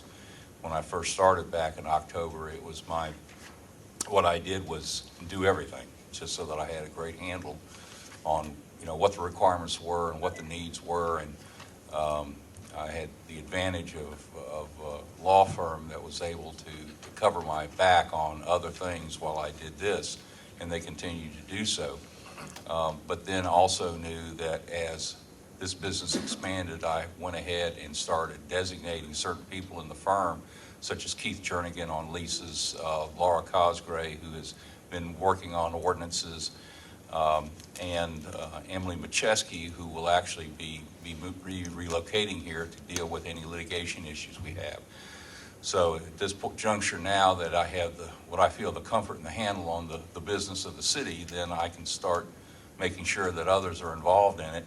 So if I get run over by the proverbial truck, things should continue anyway. So what you're saying is that the team that you've had doing some of the work, they'll cease to do some of this, and you'll be taking over some of what we've already been paying for. Well, most of the work that the team was doing would have been within the retainer concept anyway. Based upon the extreme negotiation skills of your city manager, I can probably assure you that the retainer will not go unspent relative to that. And I've also locked everything in through December. In other words, we're not going to ask for any rate increases or anything. And then I think through December 31/14. And then at that time, then Ms. Garrett and I will have the joy of dancing again. And you'll get her extreme And I'll get hurt. Make sure I'll publicly thank you for that compliment. You'll be Marie'd. I guess what I don't know for a fact is, I assume we've been paying your monthly retainer since you've been with us? No, ma'am. You haven't? You've just been paying for the $150 an hour Of the for other work folks. performed by other attorneys. I have been what I've done is charged all my time to a pro bono code, which is averaged anywhere from 60 to 100 hours a month. And there's I give records of what I've been doing, and it's detailed. So what will occur now is that the billing codes that will be identified as part of the retainer will then be categorized as such, and that's to which the retainer will be applied. The other codes for special projects or litigation, which will really be the litigation portion, will then will be separate, will be billed separately from the retainer. I guess maybe I should ask Marie. So what I'm really trying to get to is how much more is our bill going to go up each month? It's really going to be, Now that we're going to start paying Tom. well, and I'm going to. You're tough. I'm going to, some of the work that has been performed that we have been charged for are members of the Coleman Tally team. Right. And when we go under retainer with this appointment, they will work under the retainer. Okay. Their time will be charged off on that retainer. That's kind of what I was getting So at. it could be a wash. It could be, however, we've got a lot of activity and a lot of work that's going on. And so on this letter of Exhibit A, special projects are outside of that retainer. And so therefore, it could be such as what we've just gone through, the title search for our parks, that litigation. municipal finance, that would be bonding or the loans, Right. like the TAN, that we did. Or other projects, that I would authorize or you all would authorize that would require. But we'll know about it. Yes. We'll know about it. And that would be like outside legal services that would come in. But Tom would be managing all of those legal services. I will tell you that in anticipation of this, I do have these funds covered in the budget, Right, I remember that. which I'm watching closely along with him. Okay. Anything else, Rebecca? Okay, I'm going to ask the hard question. So why wouldn't we just let Tom continue to do his excellent work pro bono until June is what he originally proposed?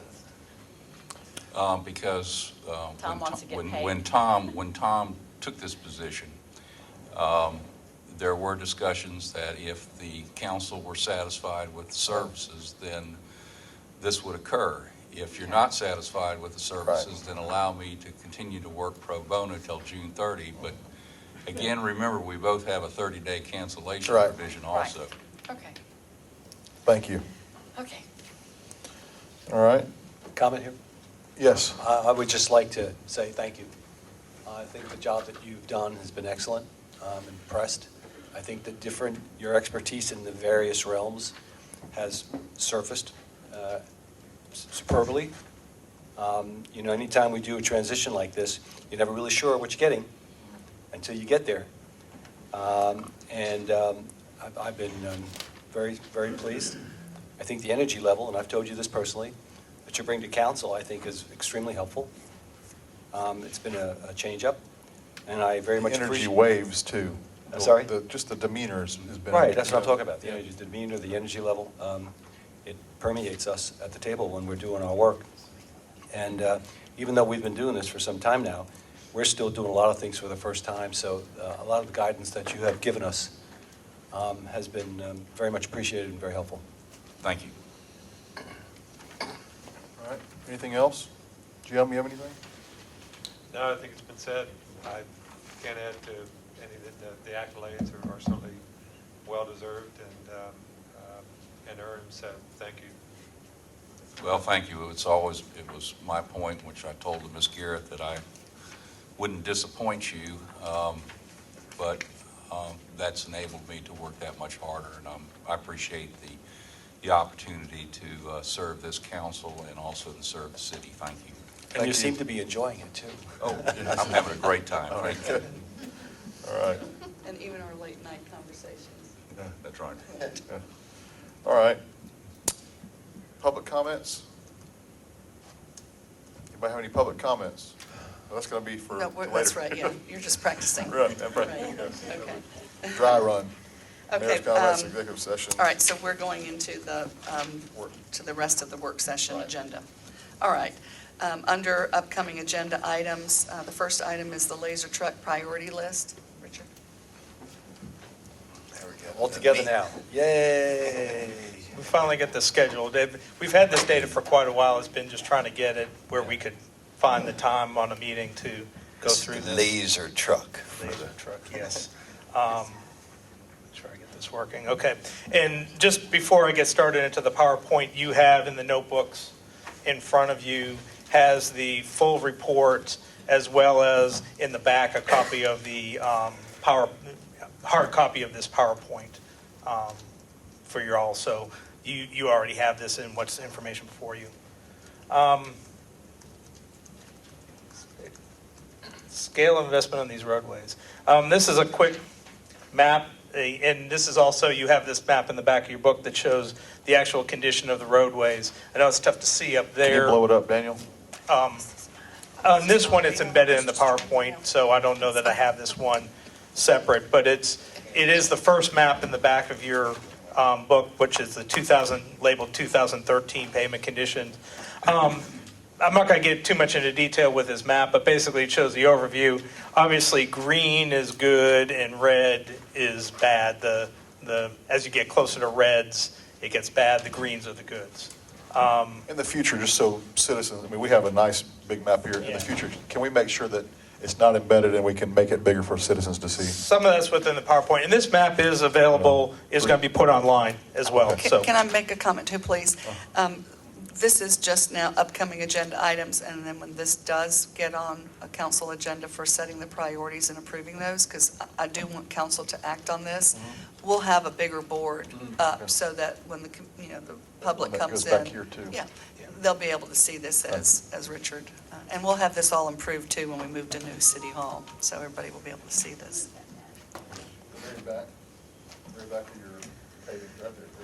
Just not that one, nothing else. It's the first of the folded out maps.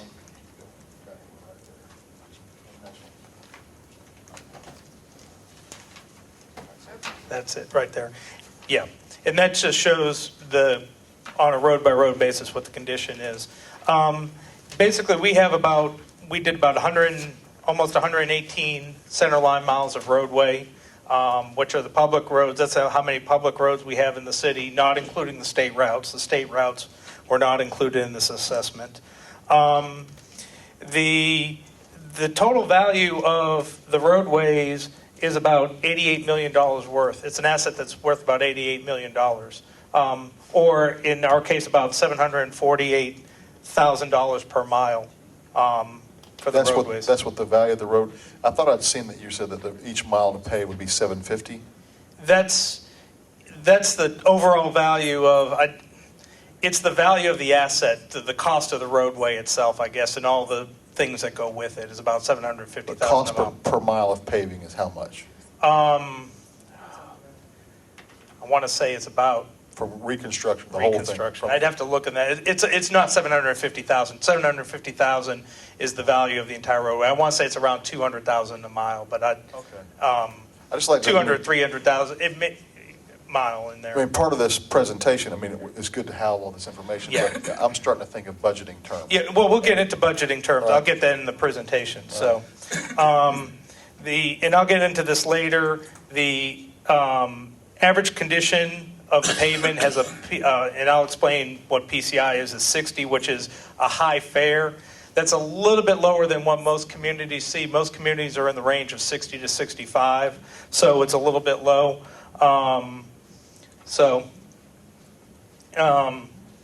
And this just shows what goes into that. This, if you look on, it's hard to see up here, but this is just a little pie chart that kind of shows what goes into that value of the $750,000, which includes all the drainage, the sidewalks, landscaping, et cetera. So the Peachtree Road, Beaufort Highway, and And Claremont are exempted. the portion of Claremont south of Beaufort and the portion of North Druid Hills south of Beaufort Highway are not included in this assessment. Basically, with the approach we're taking for the pavement management is a balanced approach, looking at, our objectives, policies, and budgets, understanding the conditions of the pavement, analyzing the pavement, and it's always a cycle that goes, constant cycle that we're going through on this. Why do pavement management? And this is a big thing. And this chart, and this is in the report. Basically, if you look at this chart here, this shows the life of a pavement. And in the first 40% of the pavement life, it loses about 15% of its quality. In the next 15% of its pavement life, you have a 40% drop in quality. What this means is that within here, if you do your rehabilitation here, or if you do your rehabilitation when the pavement has gotten to here, it costs about $8, 8 times more than when you do your rehabilitation when it's up in this point right in here. And so, ideally, from a pavement management standpoint, we want to be doing our rehabilitation cycles in this area right here, which is in your good to marginal range typically. Of course, we had the laser truck out on the streets. This is a vehicle that actually did it. Things we're looking for is cracking, wheel path rutting, weathering, patching and potholes on the roads.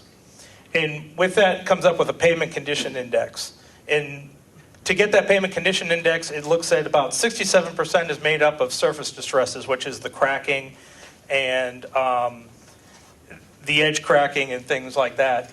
About 33% of it is just the roughness, how rough the road is. So it's mainly looking at a lot of this when you look at it. A rough road is not necessarily bad from a pavement condition standpoint, and a smooth road is not necessarily good when it comes down to it. It all has to do with where the cracking is and some of the distressing is. So you can see some roads, when you look at this report, you may see some roads that you say, that's a really rough road, why does it have a better score? It's because it may be rough, but it may have a stronger pavement station. You may see roads that are smoother that have really bad ratings because it's the cracking and it's the potential for, the pavement doesn't have any structure to it.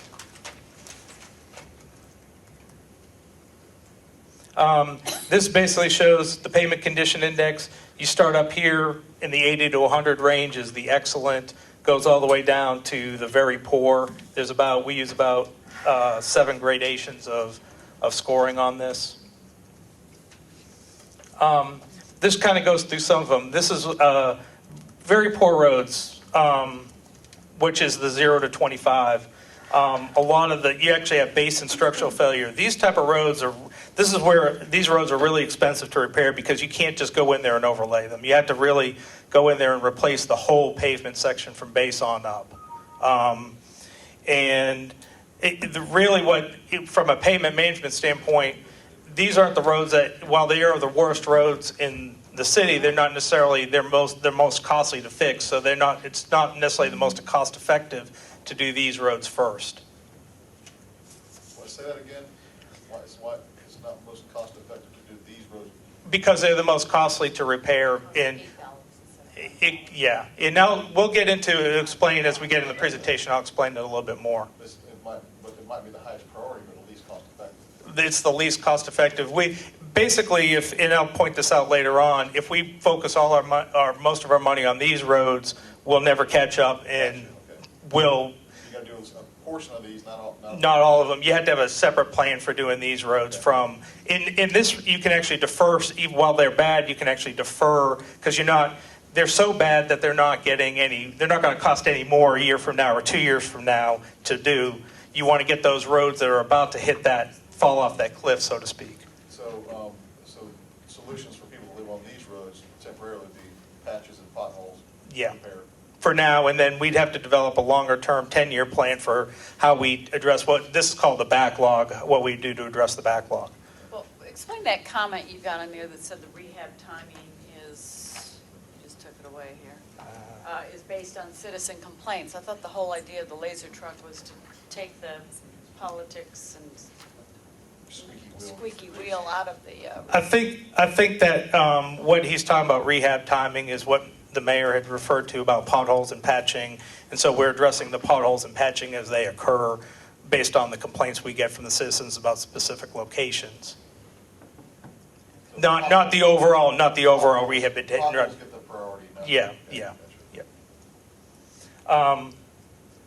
Marginal roads, these are the roads that about 25 to 50. These are in that steep portion of that curve I showed before. It's really the last portion for surface-based work where we can do overlays. Usually to do overlays on these roads, they're going to involve a lot of deep patching. You can see, if you look at this lower photo here, you can see where there's the center class, probably over a sewer line or something. We'd have to dig that out and completely patch that before we overlaid that. So you'd end up with a lot of deep patching on these roads in addition to just being able to do overlays and have to do thicker overlays as well. So this is a high priority because you can save this road without having to pay a lot of money. It's at the point of where it's the last chance to get it before you don't have to completely rebuild it. Okay.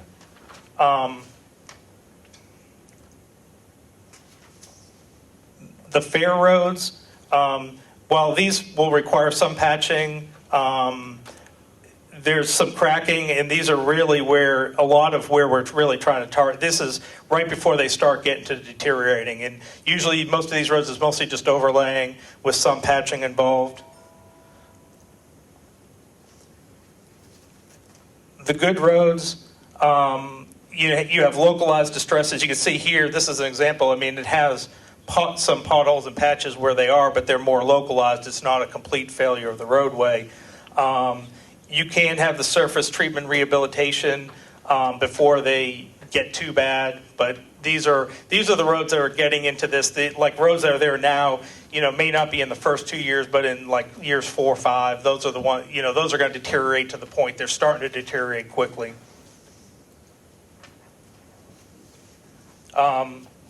Very good roads.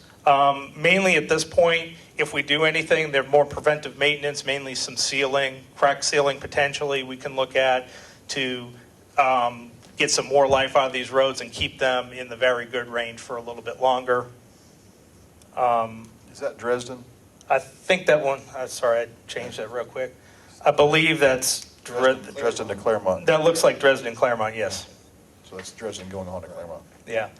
And in the report, there's actually examples of these with actual, it tells you what the road names they did. We didn't put the road names on here. And then these are the excellent roads. These are the ones that have been, what it looks like after it's been resurfaced. I believe North Druid Hills is one of these roads, East Brookhaven Drive.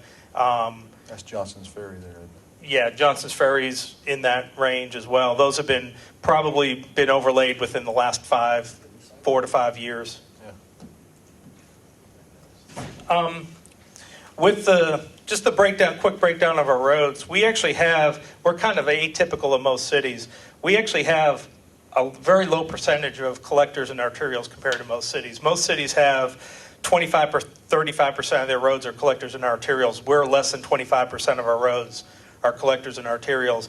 That actually helps us because that drives down that cost per mile for resurfacing because we're dealing with a lot of local streets, not as many main roads going through. I guess in part of that is you take out the state routes, which are Georgia DOT's responsibility for resurfacing out of it. That helps keep our percentage lower.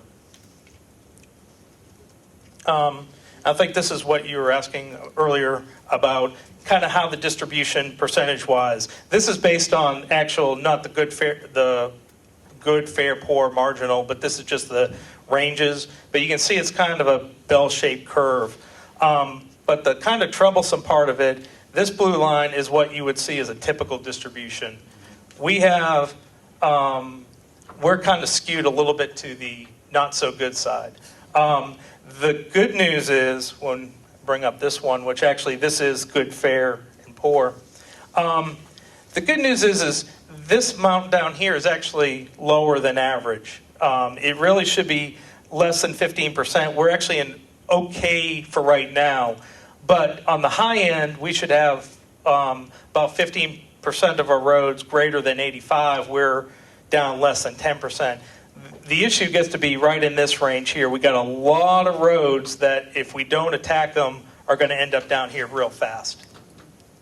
Probably some of them have moved down after the last year with those ice With the storms. last year, roads degrade a little bit, but they don't degrade that fast. I mean, it's usually with the laser truck and reevaluation, you look at doing it about an every 5-year cycle for doing the reevals. But So when you say real fast, put a time element on that. within the next 5 years, a lot of those roads, and you'll see some. When we go through this presentation, I have some budget scenarios and some pricing scenarios that will kind of explain with what we invest and where things will go. This gets into, and one of the things that's affecting our pavement and where it's dangerous is the amount of surface distresses compared to our roughness average. There's a big difference between our roughness and our distresses and our surface distresses. Usually the typical roughness average is within 5 points of the surface distress. When we see the type of spread we have here, we know we have streets that are worn out but still serviceable, but if they're left with even a short period of time for 5 years, the roughness numbers will start to tumble as well, and that's when you'll start to see a lot of quick deterioration of the roads.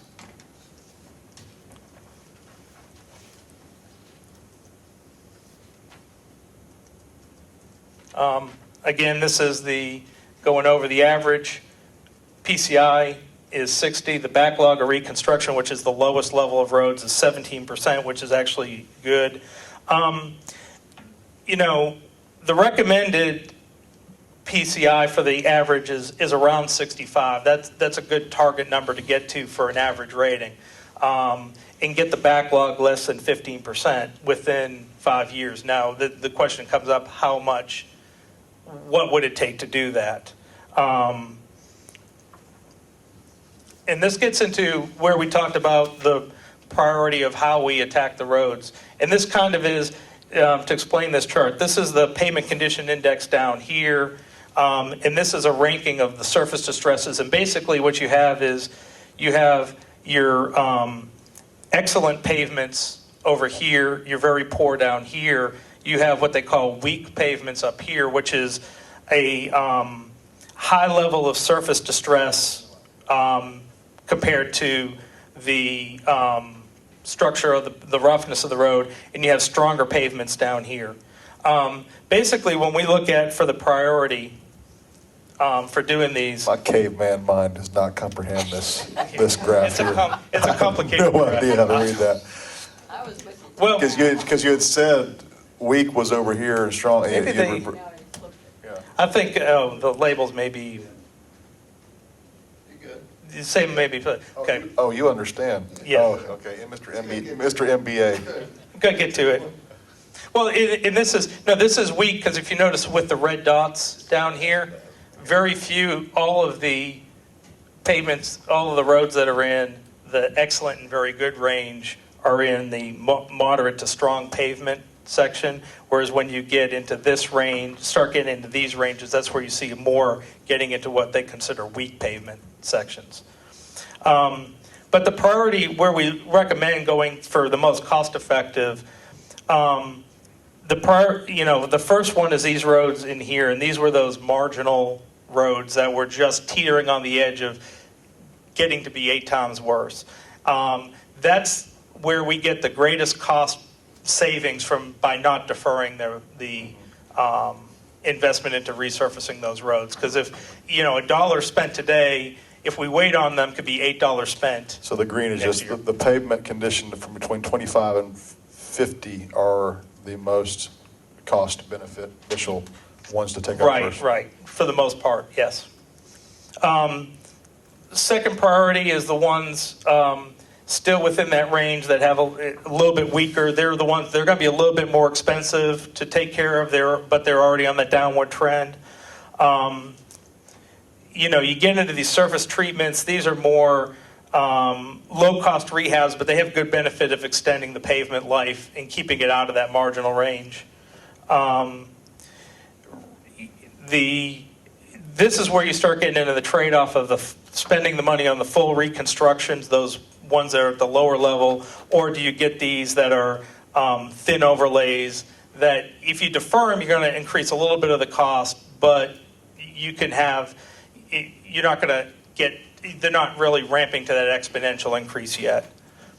And then the last priority is these moderate overlays, the ones in the middle. You're really not getting much. It's okay to let them slip into this range because you're not really increasing your cost that much, and they've got a little bit of serviceable life in them. Is there any graph which shows citizen usage as opposed to how much it would cost to fix that street? Say if there's a street that's in very poor condition but has 3 houses on it, and there's one that's got 40 houses on it but they're the same length. Is there any kind of way to determine that? I don't know that we determine that. Now, I do know in the model that we use for recommendation for investment, we focus on the arterials and collectors that fall within those priorities Right. over the local roads. But as far as distinguishing one local road from Right. another, we haven't That might be really helpful. done that analysis. The laser truck collected that data. That's a whole nother level of getting traffic data as well. Well, I mean, you could look at parcel. You could look at parcel counts, yeah. That would kind of be very helpful, I think, you're trying to do the greatest good for the greatest number of people. I mean, Right. if there's, not to say you ignore the needs of people that have very few people on a street, but, it really would make sense to try to attack, if you have a preference on which ones you attack first at that lower level, I would think you would do the one that had the most people living on it. Yes, yeah. So if we can get that data in the near I think a future. lot of it's done by length, and so that kind of factors into that a longer road is going to have. Right, but if we could have residential data Yeah. along with those ones in that little box, that would be helpful. Okay. Richard, just curious, are there like different phases of what you can do to improve, like repaving versus just sealing? Yes, and that's when I went through the pavement condition indexes, those roads that are like 80 and above or 75 and above, you can do some sealing on them, mainly crack sealing, using the, who said it was going to go out in the middle of my presentation? Can, Wiggle it. It's the power. Just a No, the little power bit. went out.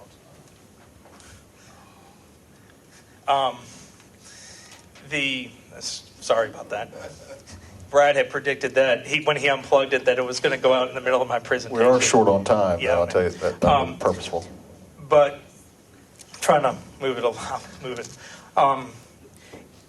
Usually the using like the driveway sealing like you see in parking lots and stuff, that's typically not a method that we use for roadways. It can be done, but it's not really a recommended method.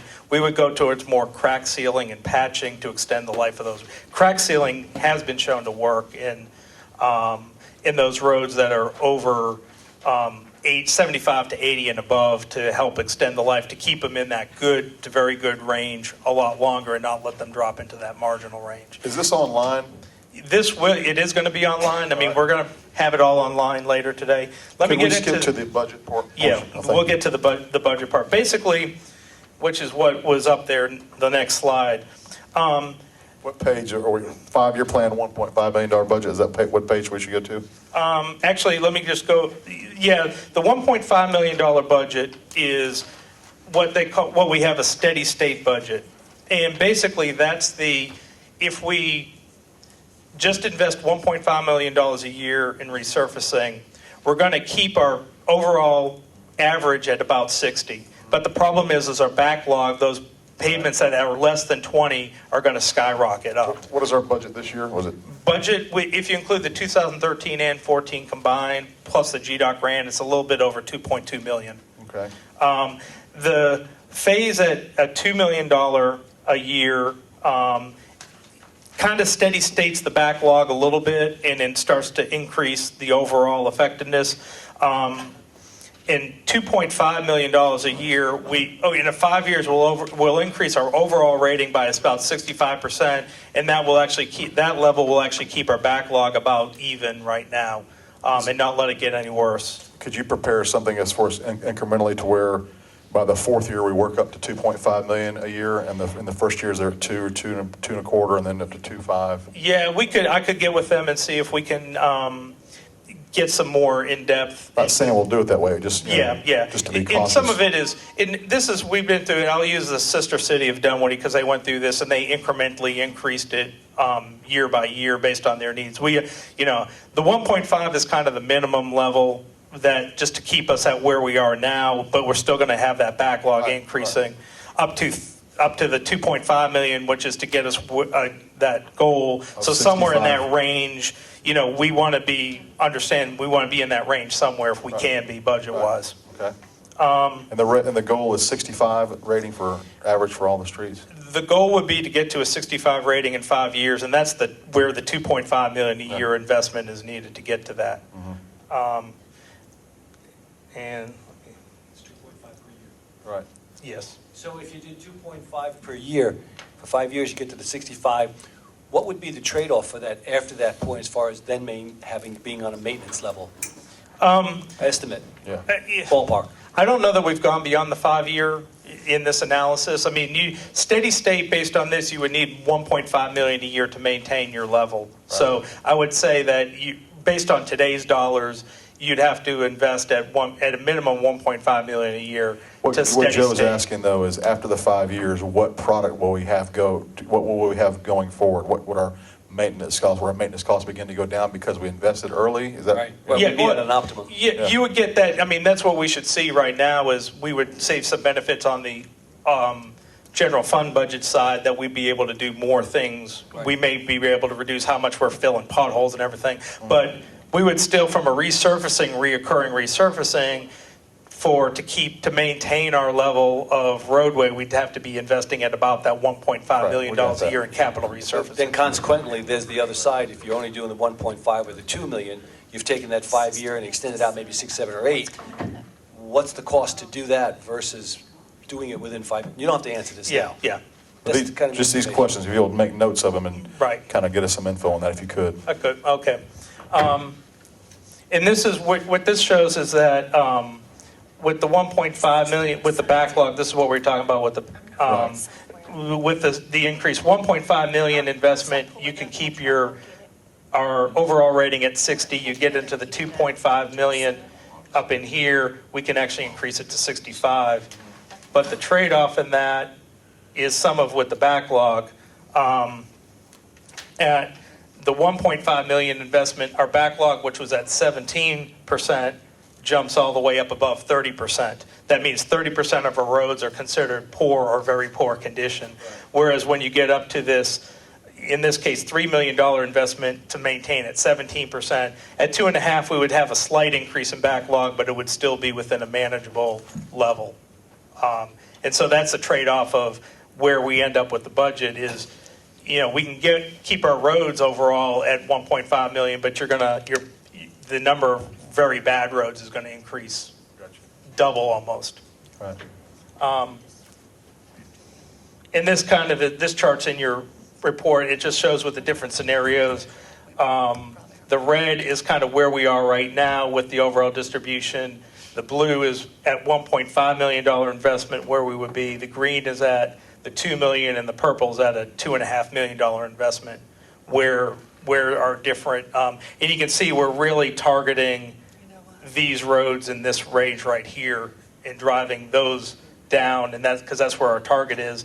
We're increasing, obviously, the roads in very good condition. We have a lot of roads getting in that are falling, trying to maintain these two as low as we can with our investment. And that's and what I've also provided you is really with regards, we already have a budget for 2014. Basically, it's a combination of what was allocated in the 2013 budget, what was allocated in the 2014 budget, and then a local maintenance and improvement grant from Georgia DOT that we get every year, that was about $285,000. So basically, based on using, How do we up that, Marie? you can't. It's based on population and lane miles, and the only way, basically, the state at DOT allocates a fixed amount for the state every year, and then it's distributed based on a formula based on population and lane miles. Is under 50,000 and over 50,000 of one of the criteria? No. It's not? It's just per person? It's just a per person and per mile, and I think it's two-thirds lane miles and 1/3 persons or something, Yes. 3/5 and 4/5. That's something like why we've got to have our population recertified, Right. because every person that we're not counting, Yes. we lose money. How do Yes. we do that? We're working in the Community Development Department through HUD because of the entitlement privileges of certain grants that we need to certify, they would certify us that our numbers are correct. So now that we have the Georgia Power address points, we can use that to extrapolate. Do we need to get on that HUD contact I got from the White House? Yes. But this is a chart, this is in the back of your handouts, which is just the recommended list for 2014. At the top part up here, these are the 5 roads that have already been approved under the 2013 that we're working on getting resurfaced right now. And then these are the 2014 recommendations, with these two being a portion of Ashford-Dunwoody Road and Lenox Park Boulevard, which are the arterials and collectors.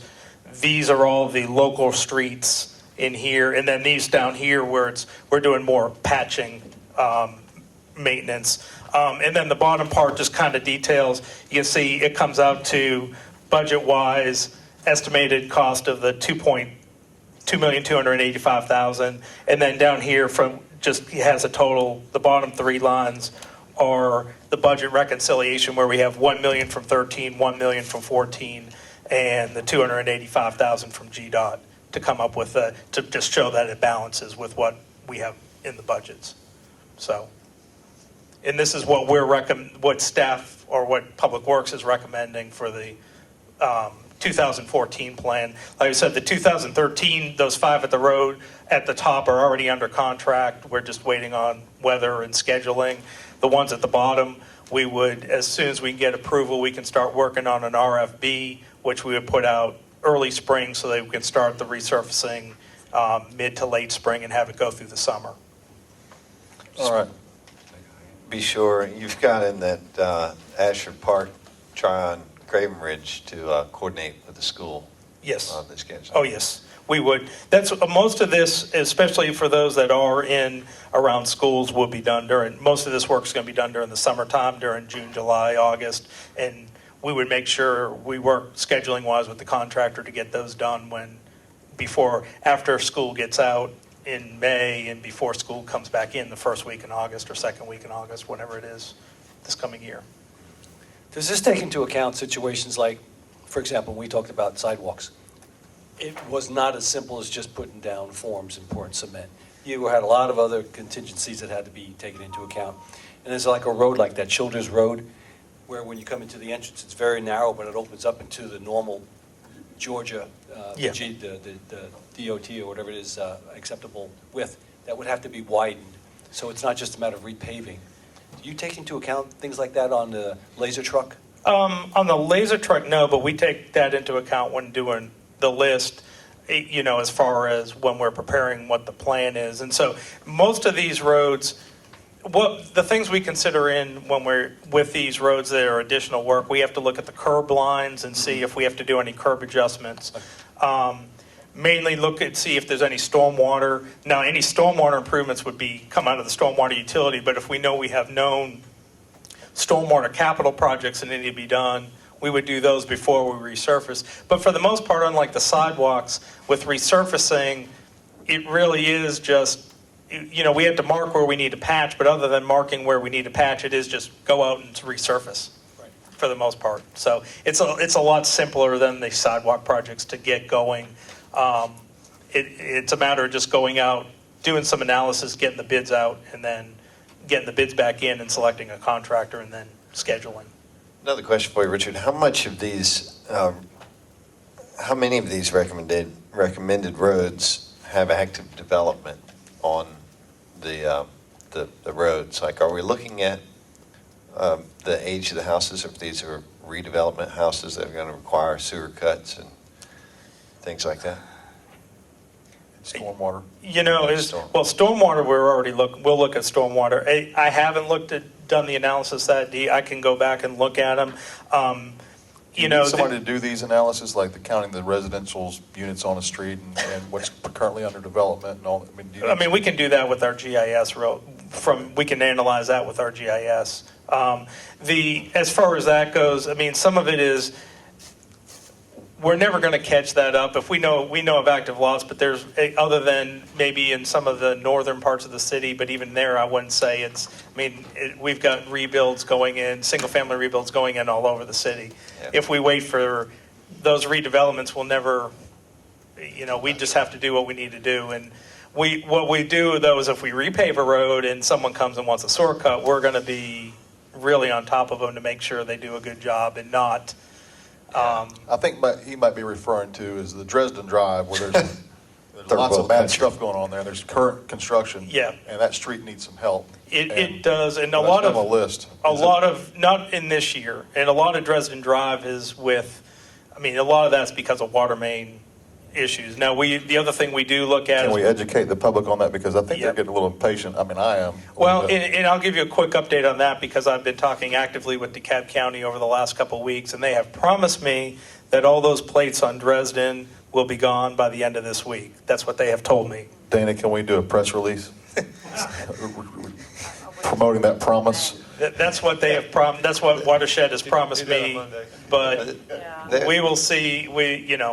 I'm staying on top of them because we're getting we've been having lots of complaints. And The biggest issue, and I hope that our policy going forward is that there was a good bit of sewer replacement done as part of the Hines project, Mhm. and they were not required to mill and top to the center line of the road as is typically done when you make Yes. improvements to that extent in a road, and so they're, I don't know, I think we're still in the, probably should still be in the warranty period. I would suggest you get water and sewer out there and have them look at some of the dips, because the majority of them are the new construction where they relocated the sewer line. Right, and that is something So with, just make note of that, but Yeah. I appreciate, thank you. I just want to reiterate a point that the mayor made about, I would hope that we would look at the traffic and the number of people who use the particular roads.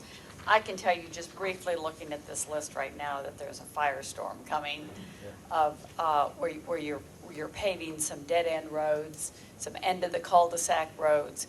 Roads with houses only on one side of the street. Where the roads where hundreds of people and thousands of people drive over are among the lowest red-lined streets here. So I hope this isn't the final list. No, Okay. it's not the final list, and the list will be final when you all approve it. Okay. So this is going to be put on your March 11th agenda, so I would ask you all to really pay close attention to the list, and if things need to be adjusted, then. I think their recommendation about number of lots on each road Right. would help put a weighting factor to Tremendously, this. right. Right, sure. And I think that's significant. I would also say if there's a way to, and Richard, maybe you can inform me.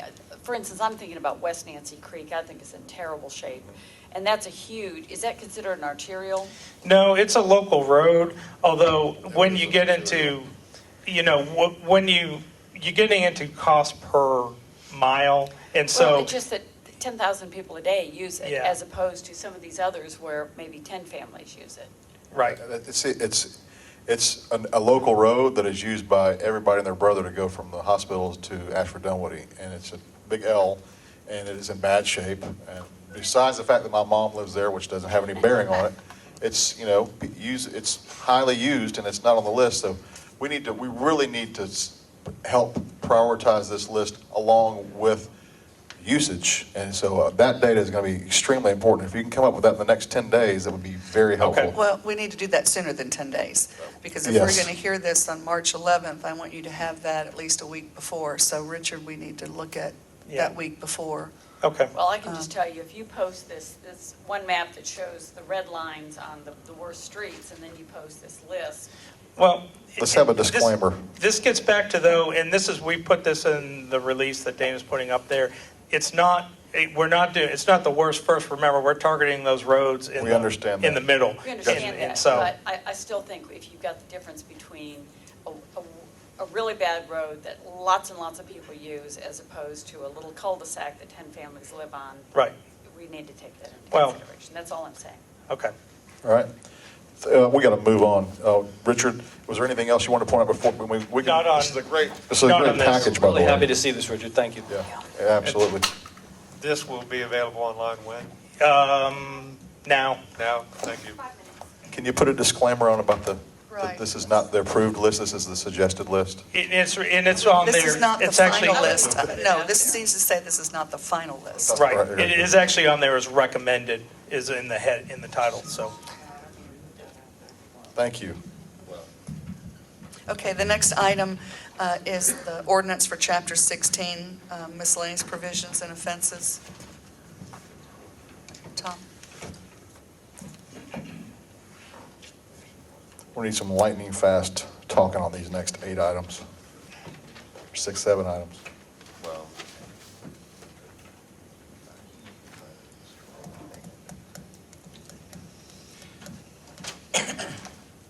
I circulated the draft of the ordinance to you all previously, and really taking into account the comments that we had discussed at the last work session that you all had relayed to me. I've received comments from Councilman Iyer, not received any other comments. If you wish to take the time, we can flip through this. I do have 2 items that have... Other than the comments we made when they were presented to begin with, there were some comments made then. It was presented about a month and a half ago. That's right, and those had been incorporated into the draft that you're looking at So you're saying now, you received no written comments? other than from Right. Councilman Iyer. So and plus, as far as the the crimes relating to sexual passion or whatever, or the SOB crimes, we are looking for ordinances relative to drug paraphernalia and the location of such drug paraphernalia in stores, as well as sexually oriented businesses to come up with an ordinance, particularly as it relates to convenience stores, that those types of items be put behind the counter so they would not be in view of minors and those things. Mr. Tanner is charged with that task and hope to have that done by the end of this week. Also, Mr. Ayers pointed out that certain of the crimes or potential crimes that are in the DeKalb ordinances are not included here. I will go ahead and analyze those and then report back to you as to whether or not those should be included or included elsewhere. The DeKalb County ordinances that are not included in this draft are still in place? They just haven't been Well, altered they or would not, amended? they would not be in place because you would be adopting your own Chapter 16 versus well- not those. I think- If those provisions are otherwise, as we discussed, covered by state law, we shouldn't really be duplicating them, but certainly that analysis will be I think I would suggest that the council looks at page 42, 41, 40, 41, and 42 Of the packet? Of the packet, because there's a whole list of DeKalb County ordinances that we currently have on the books that are not included in this, and see, for instance, noise ordinance, reckless operation of motor vehicle, consumption of open container, interfering with school bus. Anyway, there's a whole list of things that are not included, as I understand it. That's 40 right, on and- pages and- 40, 41, and 42? Yes, sir. Is it note on those pages that they're not included? Yes. Which one is it? This is the work session. Yeah, I don't have any I have- notes on mine. I have 4, and there's no notes on mine I either. don't see any notes on mine either, Jim. I'm looking at packet page 40, 41, 42, and 43. E2B, E2D, E2B. or E2D? My page 40 starts at E2D, Yes. all right? And if you see, it says Article 1, General, and over in the right column, it says not included. I don't have a right No, column. I see that on page 7, I see the not included.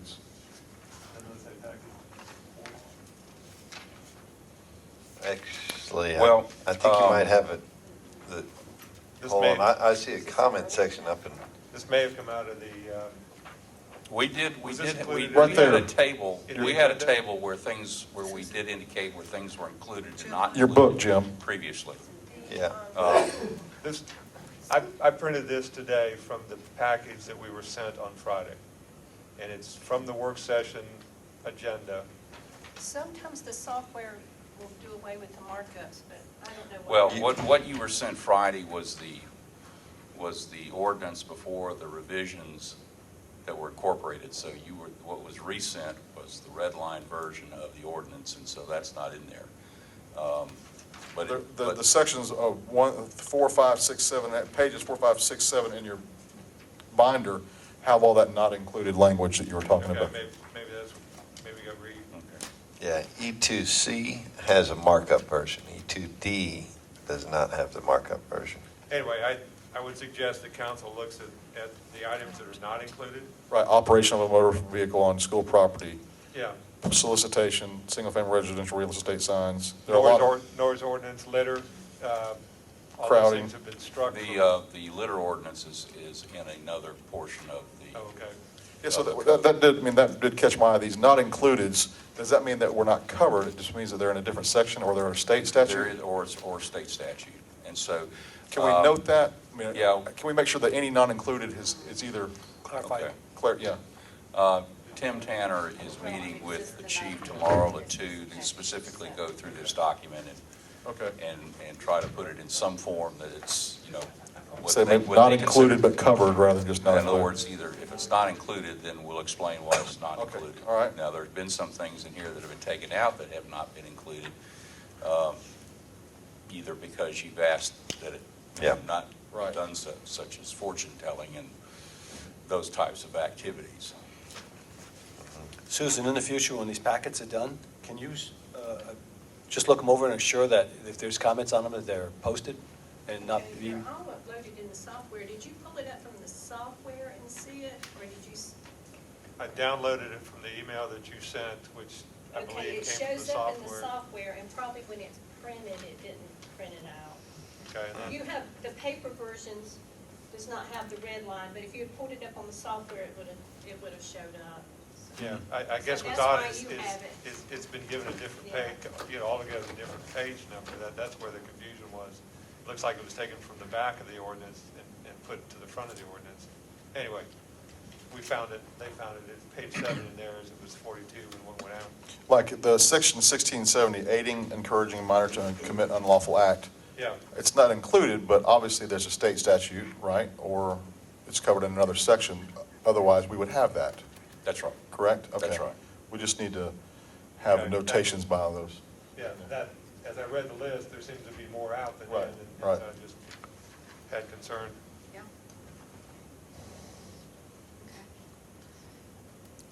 Looks good. All right, So when are we going to act on this? yeah. Not tonight. It'll Okay. be March the 11th. Okay. That's the agenda we're looking at. Okay. We'll go through it, we'll go through another Okay. iteration, another draft of this. So All right. we'll see this one more time at work session? Yes. Yes. Yes, okay, great. Thank you. All right, thank you, Tom. Thank you. Okay. The next item is the sanitation pilot program update. Mhm.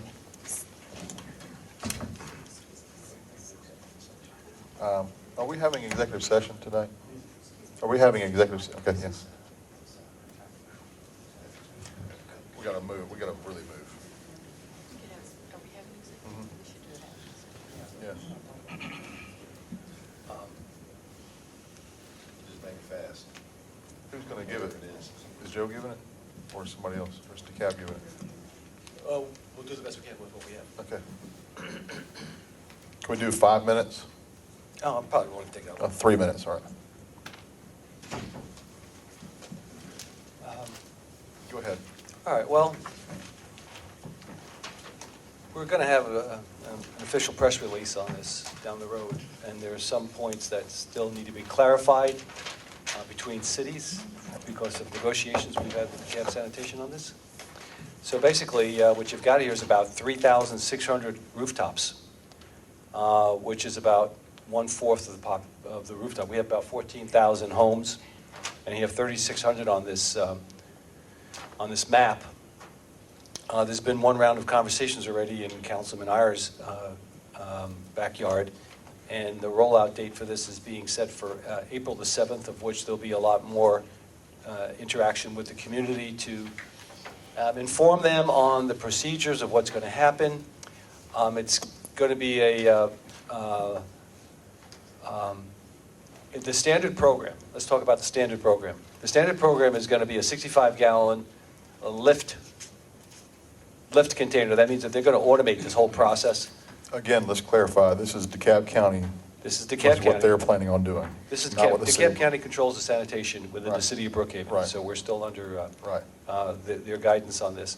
We are in full cooperation at this point in assisting them in what they're trying to do because it's actually a betterment. The basic of the program will be trucks will come through on 1 day a week, and there'll be 1 solid waste pickup, there will be 1 recycled pickup, and there will be 1 yard waste pickup. So you don't have to worry about how many days of the week you have to put something out. It's all done in 1 day. And different communities will have different days. This is a test program, So you put your trash, your recycling, your yard waste on the same day? same day, 1 day. Everything happens within the one.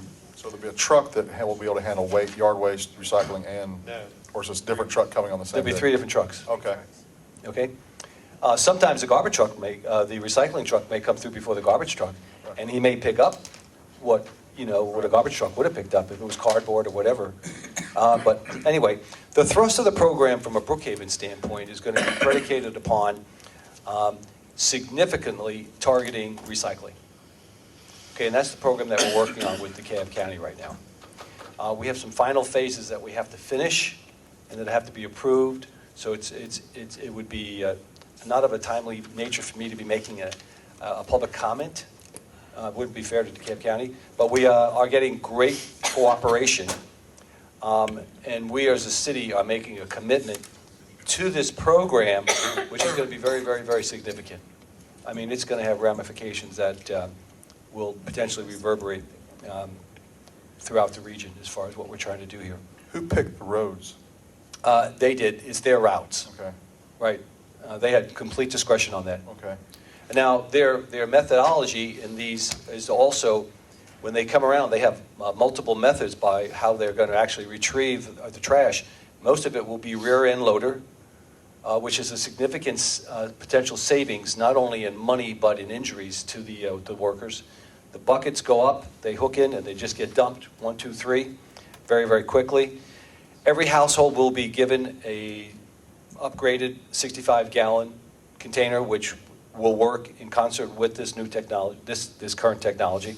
They also have certain areas where they will be using what they call the sidearm that comes down, actually grabs the container, picks it up, and it's an overhead dump. Those are restricted in areas where there's not a lot of room, or where there may be a hill where the container would not work sufficiently that way. Power line. Whatever they know the terrain, and they're making the judgment call on where the different types of services will be provided. It's going to be, it's a very well thought out program. There's going to be a lot of communications with the residents, with the citizens. It's a 90-day pilot program, and there will be regular monitoring of it. Kennesaw State will be involved in this as a third-party segregated observer to evaluate. So we should have some very, very good feedback. And if things need to be changed along the way, that's what a pilot program is. They'll make the adjustments as necessary. All right. Have any questions? Real big bonus is no more sorting and recycling, right? It's a single-stream recycling. Is that going to be part of? Yes, it always was part of it, single stream. Well, we heard a different story at the presentation. What did you hear? I heard that they were going to pick that up after the pilot program, and that during the pilot program, they were going to continue with the existing recycling. Well, this is the part that we're finalizing, and really not in a position to commit what their position is, but we remain very, very optimistic. All right, thank you, Joe. You're welcome. All right, discussion of zoning ordinance text amendments. Susan? Very quickly, just to let you know, the Planning Commission has initiated 2 text amendments. The first being a text amendment regarding deferrals. As you know, the Planning Commission doesn't have authority to bind the council, and they do not have the authority to grant a deferral. This particular text amendment will allow the Planning Commission to grant a deferral. And we're in the process of drafting that language. It will come before the Planning Commission on April 2nd and the council on April 22nd. The second text amendment is a request, an initiation request of the Planning Commission to require a public participation plan and public participation report.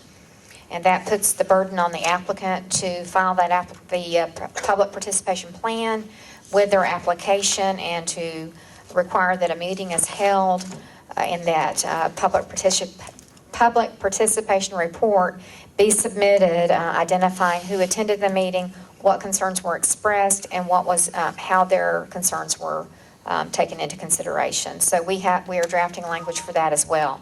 So both of those texts will come before the Planning Commission in April, and to the City Council April 22nd. The third item on the agenda tonight is actually a request on behalf of the staff to ask the council to allow us to move forward with the text amendment for concurrent variances in the zoning process. So we would like to ask for your permission to move forward to craft some language in that regard. Any comments or questions from anybody? What about the Planning Commission's request on the deferral? Anybody have any questions or comments about that? Does that speak at all, Susan, to the, what we were talking about before about the public hearing, when an applicant has already said that they're going to defer? We will address that, because there's more than one way to, it depends on at what point in time the deferral is requested, but we will address all of that in the text amendment. An example would be that if someone requests a deferral, it seems as though on the front end of the meeting that it's a waste of everyone's time really to sit through the public hearing process. So we will incorporate language in the text to deal with that. In this one you're bringing forward? Yes, ma'am. Okay. And on the concurrent variances, this is allowing the city council to grant variances as they grant a zoning? Yes, ma'am. That would be in combination. So if you're hearing a zoning case and it creates the need for a variance, then you would be able to review that, and it would not go to the ZBA. They would actually have to file a concurrent variance application with their rezoning application. So, And what's the argument for that? for example, not to use one tonight, but I will. For example, Ashford Green does not meet the parking requirement. So when this case comes before you tonight, there's information in the report that identifies they don't meet their parking requirement.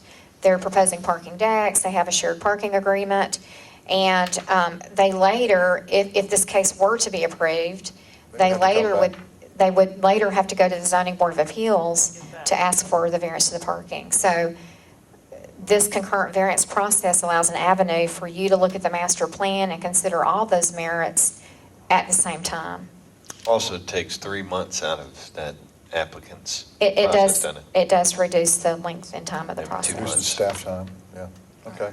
But the most important part of that is that if you are approving a rezoning action that creates a variance in the example she just gave, then I think what you're doing is usurping the full review authority of the ZBA, because there is already an expectation by the applicant that that should be approved, because their property has been entitled and they can't develop it without getting that variance. So therefore, it puts a lot of pressure on the ZBA to hear in favor of that if the zoning has already been put into place. If they should then deny that variance request, then they've gotten zoning on a piece of property that they can't develop on. And that would then would require them, if they had to change that, to come back and make modifications to that, which could recreate the need for a new zoning classification. Or if the rezoning were approved specific to a site plan, they'd have to come back. There's also an issue with that in regard to the fact that we do have conditional zoning with the site plan. And in the ZBA section where it identifies what they do not have the authority to grant, one of the items they do not have the authority to grant a variance to is a site plan condition by the council, which is why you see in your reports many times that we write the condition that if a variance is needed, it's allowed to move forward to the Zoning Board of Appeals. So there are a lot of code issues with the current language. So we're asking that the council allow us to move forward with crafting that language, if you would allow us to do that. Can you just get these to us before our next meeting pretty soon? I mean, I'm sorry? the electronic version? I'm These text amendments? Just the language? Yeah. Yeah, we're going to put this on the March 11th I work know, session. but if we get a little, early. You want it before the But- work session? Right, You're talking about the concurrent variance? all that. Well, the other two are already initiated. They're going to be moving for the planning commission has the authority, and they've already directed us to do that. So it will come to you. I'm In the favor process. of- I'm in favor of moving forward with the concurrent variance. Couple questions. Will you have similar criteria as is currently used by the ZBA for their variance approval? And will there be limitations to not being able to vary certain Oh, yes. sections of the code? Absolutely. While we're on adding things to the list, I'd like to see if the council has a stomach for also asking staff to rewrite section 27788, which includes our average front yard setback, and delving into that. Now that we've sort of ruled on that at the ZBA, it may be time to address that item and see if we can pick up and learn what we have, and also look at how we can make that section of the code better moving forward. Very much so. Thanks, yeah, I think that's a good idea. And as far as direction, Thank you. I've had some thoughts simply because it's been near and dear to my heart. I think a couple of things we've talked about, and I'm throwing these out there as suggestions, not as direction, but my thought is that we need to expand the number of buildings that are included in the average setback from, right now it's 2. I would suggest that we go to as many as 5, including the existing house, or existing building, excuse me, and 2 buildings either side of whatever the lot is, so that you end up with 5, is one suggestion. The second is, for corner lots, I think that we also include the same criteria. We include the existing house on the corner, and then 2 lots in either direction on the primary street, which would be the address street of the corner lot, so that you would skip over the road and pick up the next 2 down the road. And then finally, to sort of circumvent the problem we've had with the Ashford Roadhouse, is that rather than the language in there about it has to be the same zoning category, I would suggest that we change that so that if it's an capital R zoning category, which is a designation for a single-family zoning classification, that it's included in this mix of the average front yard setback. So you can have 2 houses next door to each other that are different zonings, so long as they're both zoned R something, R75, R85, or whatever, they would be included, and the average front yard would apply. So those would be my 3 suggestions as far as direction, and I'm open to comment. 1 would be to include up to 5 houses. 2 would be to have the corner lots included with the same criteria, and 3rd would be the elimination of the same zoning category and replace it with a single-family residential classification. I think maybe getting some I draft have language. those notes. Okay, and then comment from staff and from city attorney and anybody else about the effects of those. And Is then that also under the same timeline, or is that a separate timeline? Well, we can move it on, I'd like to be the same timeline. but I mean, if it's possible, I mean, it'd be preferable, Yeah, but if it's if not, possible. but if we need to move it, that's fine. Also, I would like to also, for consideration for an ordinance, setback districts for neighborhoods rather than a one-size-fits-all. I'd like to explore get some citizen input on whether or not how much setback a neighborhood may want, and because there might be some neighborhoods who don't want average setback to be employed. Obviously, there's some that do. So I'd like to be able to give the citizens a chance to express what they want when it comes to their neighborhood as far as setbacks. I don't know how we do that, but I think that's a process we need to look at. Is there any comment or question on that?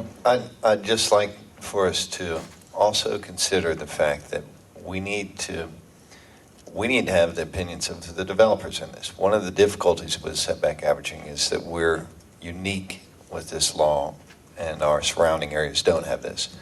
We need to take into consideration that how are we being viewed by the development community, and make sure that we get their input in this, because I think that to discourage development in Brookhaven would be bad. Well, So now, I understand that we have an obligation to protect the residents, but we also have an obligation to look at it from the developer side also. So I think that I would like to have some kind of input from developers on how they, can suggest addressing the concerns that the residents have about setbacks. And we also, yeah, that's true, but we also need to, that's important.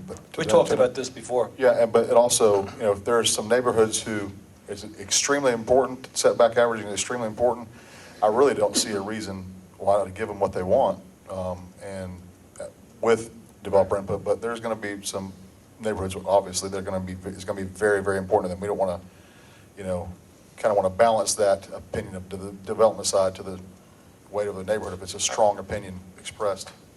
I think based on comments, we need some additional public input, so Yeah. let's push this one back. Thank you. And I think we may need another work session Yeah, about it. To a meeting after this other stuff. Thank I you. think, Okay, so with I'm those clear? comments, I mean, I think at the end of the day, what I've heard from the neighborhood is, at least in my district, Right. is that they're very much for it. Exactly. And I understand the concerns, but I think we're going to need to air this one a couple times Sure. if we want to answer those In my questions. opinion, if they're very much for it and it's pretty overwhelming in neighborhoods or streets, then I don't see any problem giving them what they request.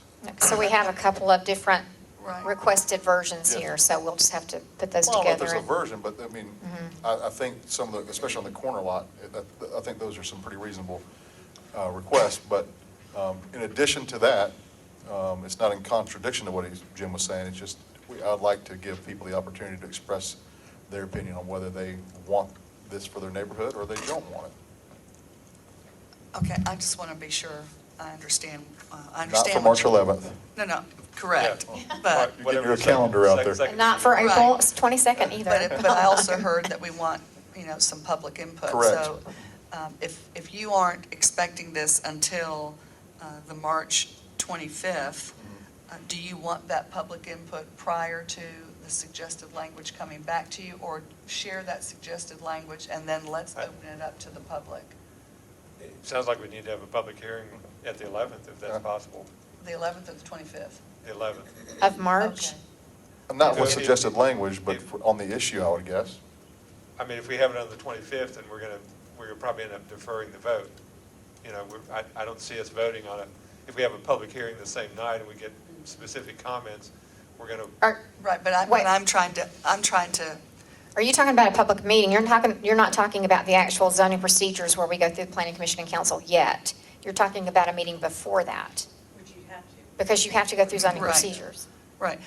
But what I'm trying to get to is for How you. about a suggestion? Okay, here's my Okay. suggestion. Yeah. All right. let's start there. You tell us. Okay. How about we come back on the 25th of March with some suggested language so that you all can take a look at that. And then let's invite the public, because I'd like you to be able to go through the language.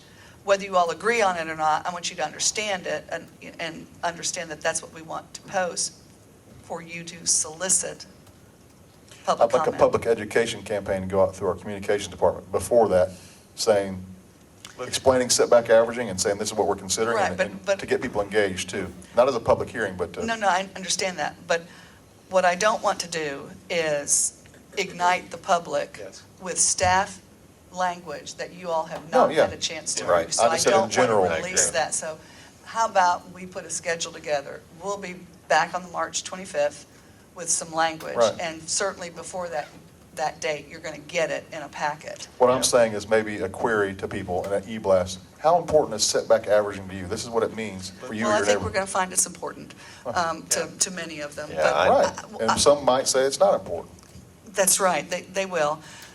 And If I could just make one suggestion, please, because I just want to be sure we're giving you what you want, Right. so that we can have some sense of understanding and control of the process, because once this goes out and we get a lot of comments, many of the questions will be, when is this going to be heard? Because Right. people are going to want to gear up and be ready Right. for a formal public hearing, which I think they deserve. I just want to have an opportunity for staff Yes. to have a conversation with you all, Right.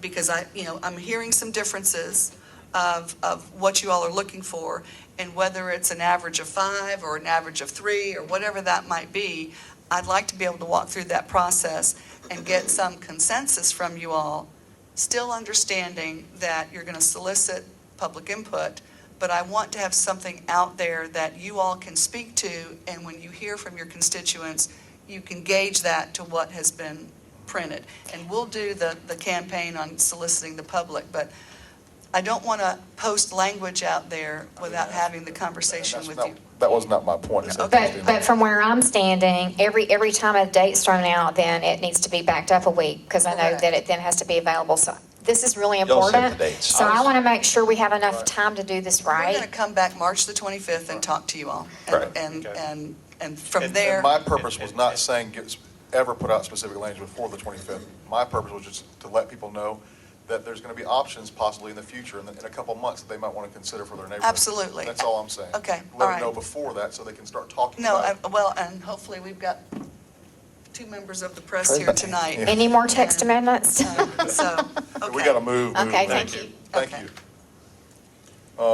Land use plan update. Okay, I'm going to be real quick. Uh-huh. We're busy and we're working on it. All right. And we are currently in negotiations on the contract. Is this for all 3 of these, transport and Park It Street? is for all 3, except for the Beaufort Highway Improvement Plan. That's Yeager. The council did authorize the mayor to sign that contract. We have it ready for your signature. I do want to Great. disseminate that contract to all members of the council so they know what it is that we've engaged ourselves in and what the deliverables are. On the comp plan, the transportation, and the parks and rec, those are still being negotiated. They are over my threshold of even emailing you all and getting feedback. So the plan right now, if we continue to move in the speed that we are, it will be back on your March 11th city Okay. council meeting for Good. consideration and approval. Okay. All right, Okay. other agenda, paving and sidewalk update. Is that right? Well, I did want to, under Okay. the other agenda items, I just wanted to show you, well, you know what?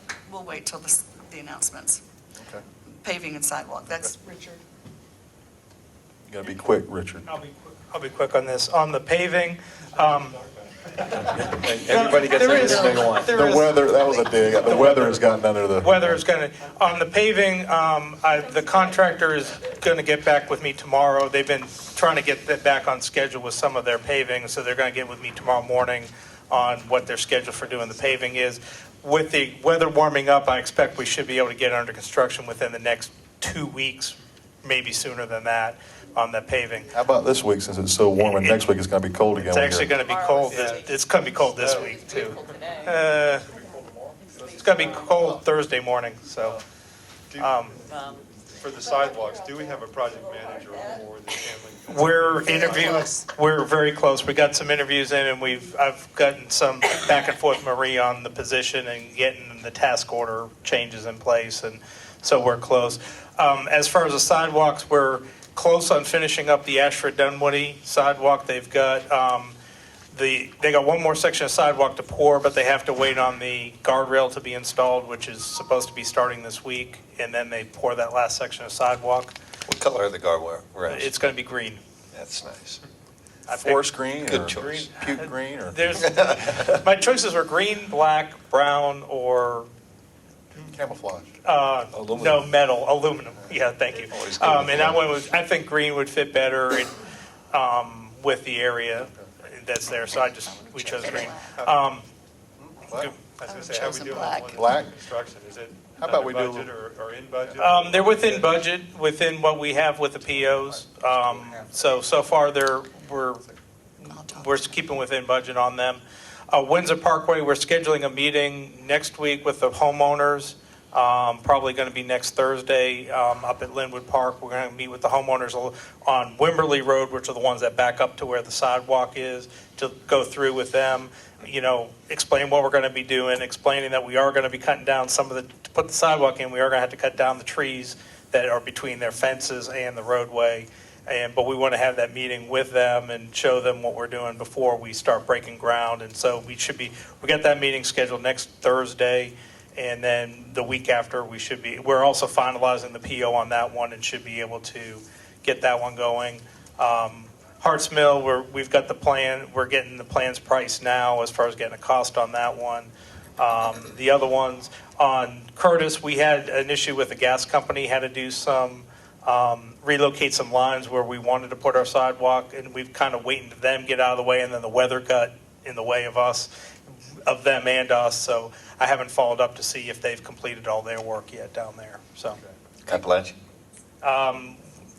Getting it, trying to do some planning stuff on that. So the weather, again. Coming on Windsor Parkway, the trees coming down, they're pretty nasty trees, but I think that the people may want to have some canopy shade down the road. Is there a possibility that we can get Trees Atlanta? They've got a neighborhood streetscape program that no we room. can get that little, I think on there, you had some areas where there's Possibly. a landscaping strip. There's going to be pretty much on Windsor Parkway, the sidewalk's going to go right up against the roadway because we only have 8 foot, or we only have about 8 foot to put in 5-foot sidewalk. Just consider it. There's going to be we'll have to see post-construction, that 3 foot between the back of the sidewalk and the fences and the walls that are out there, if there is, what we could do for landscaping, but we're going to have to kind of see what gets built before Are we any of the do that. fences or walls encroaching in the right of way? Not that it appears. They all appear to be, it's only a 40-foot wide right-of-way, so it's a narrow right-of-way down through there. It appears that all the fences and walls are set back at least the 20-foot from the center line. Was there a requirement for a sidewalk for that little subdivision that was approved there at Windsor and What's the 4-lot subdivision? If it was a 4-lot subdivision and it was permitted by us, it's yes, because we are requiring sidewalks on all these new subdivisions. So on that one, yes, there is, at least on the Windsor frontage, not on the side street front. I think Yeah. Kate's. Okay, yeah. It's not on the Kate's frontage, but on the Windsor frontage, we are requiring sidewalks for them. The meeting you're having with residents on Windsor, those are the ones on the south side of the street where the sidewalk? Their homes actually Property front owners? Wimberley Road, and we're Okay. gonna put door hangers and hand deliver letters to them and inviting them to the meeting Okay. so that they're aware. Could you let us know when that meeting? It's gonna be Thursday, well, we're gonna try to schedule a Thursday, 6 o'clock in Linwood Park. It's a tentative one. And it's gonna be, it's an informal meeting where it's not gonna be us standing up in front of time. It's gonna be an informal, open house style meeting where they can come, look at the plans, ask us questions, and meet one-on-one with the individual homeowners. And it's mainly targeted to those homeowners. I mean, anybody's welcome to come, but it's really for those homeowners to explain what we're gonna be doing and what the impacts are gonna be, who to call if Could they you have put some issues. hangers across the street too? Because I was considering that too, and we Let's may just do invite that. them. Okay, I will Maureen. invite them as well. All right, I didn't mean to direct, that's to you. All right, thank you, Richard. All right. Well, in the executive session where we'll do it at the end of our meeting. Yes, Okay, all right. council meeting, please. All right. At the end of our council meeting. All right, is there a motion No, for? well- Oh, you got the. Announcement, please. Just let me just show this to you all. If you recall, council retreat, one of the items that was on the task list for projects that the city's going to be doing with public works, this is the sign that's going to start going on all projects that are city. Excellent. I like that. Front and back? Yeah, we will have it going in the way of the, yes, we would have to. Okay. New businesses. Is that your campaign?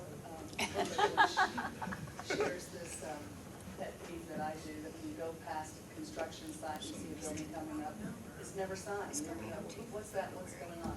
So, because we're business friendly and we're open for business. It's a great idea. Send them a vote. We're going to post this on the pole with the building permit box. And they have to give one. So it shows, and what we're doing, we've ordered these signs, and once we're ready to issue the permit, and prior to issuing that permit in community development, we'll call the sign company, and then they have a machine that will print the strip. We'll let Joe hold that one. For the video. Oh.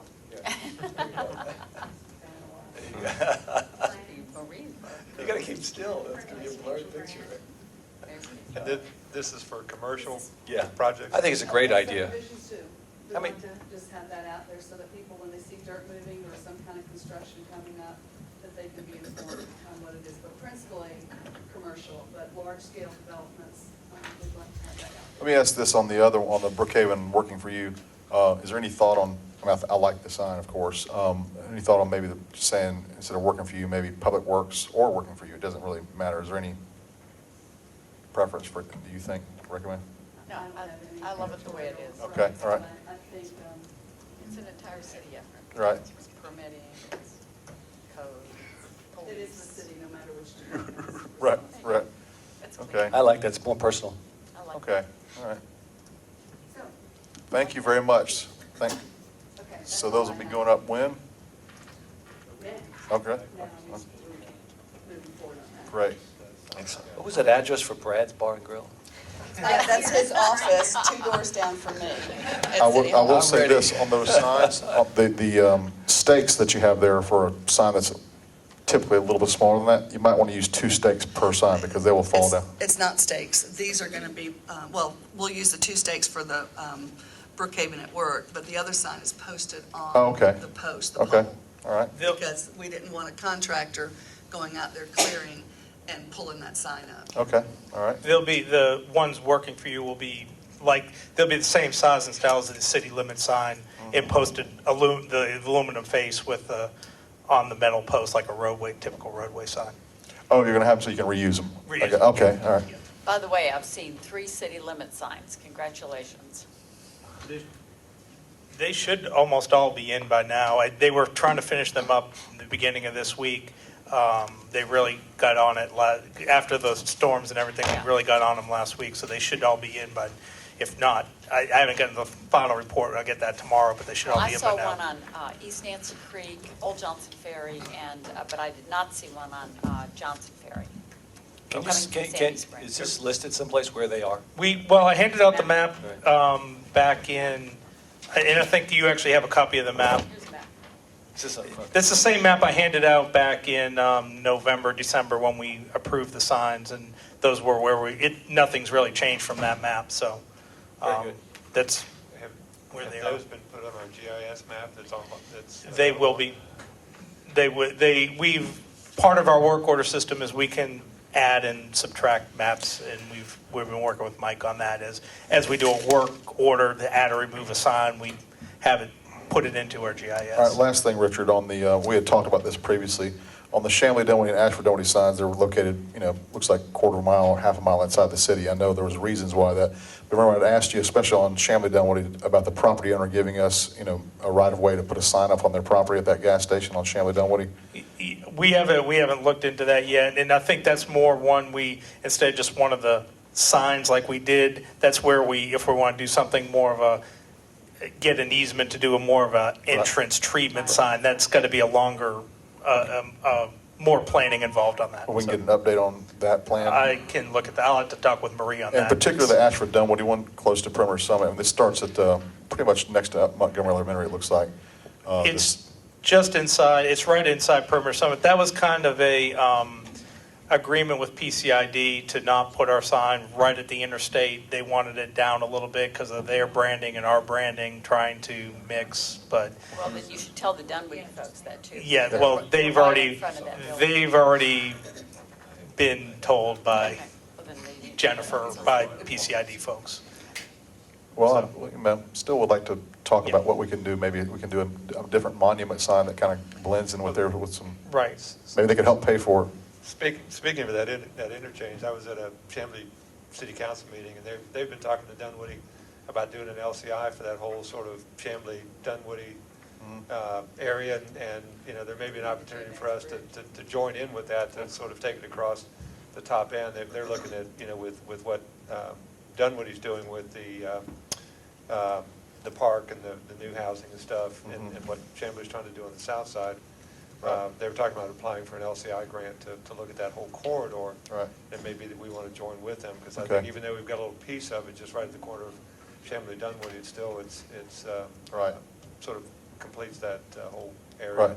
I just wanted some kind of update on that in the next couple of weeks on the two things I just mentioned, trying to make sure because the start of the city at Ashford Dunwoody is with Perimeter Summit, and moving it down past them because of the branding issue, I think kind of diminishes where our borders are a little bit, and I just want to make sure we denote where our border, and I'd like to work with them on both these issues. Maybe Ashford Green would. Yeah, exactly. Have a big monument sign. So I'd like to be involved or figure out how to look into that. All right? So, All right. I have an announcement, but I'm happy to save it for the Let's do council. that because we got 20 minutes. Okay. We'll have a lot of announcements at the council meeting. I And move then to- just make a note that I'm going to tell you very briefly about a very exciting project after we do the consent agenda. All right. I move, we go into executive session? No, we're going to adjourn. We're going to have an executive session after a council meeting. Oh, okay, gotcha, that's good. Yeah, okay. That's even better. Is there a motion? I move that we end the work session, All that right. we adjourn the work session. I second. Any discussion? All in favor of an adjournment, signify so by saying aye. Aye. Aye.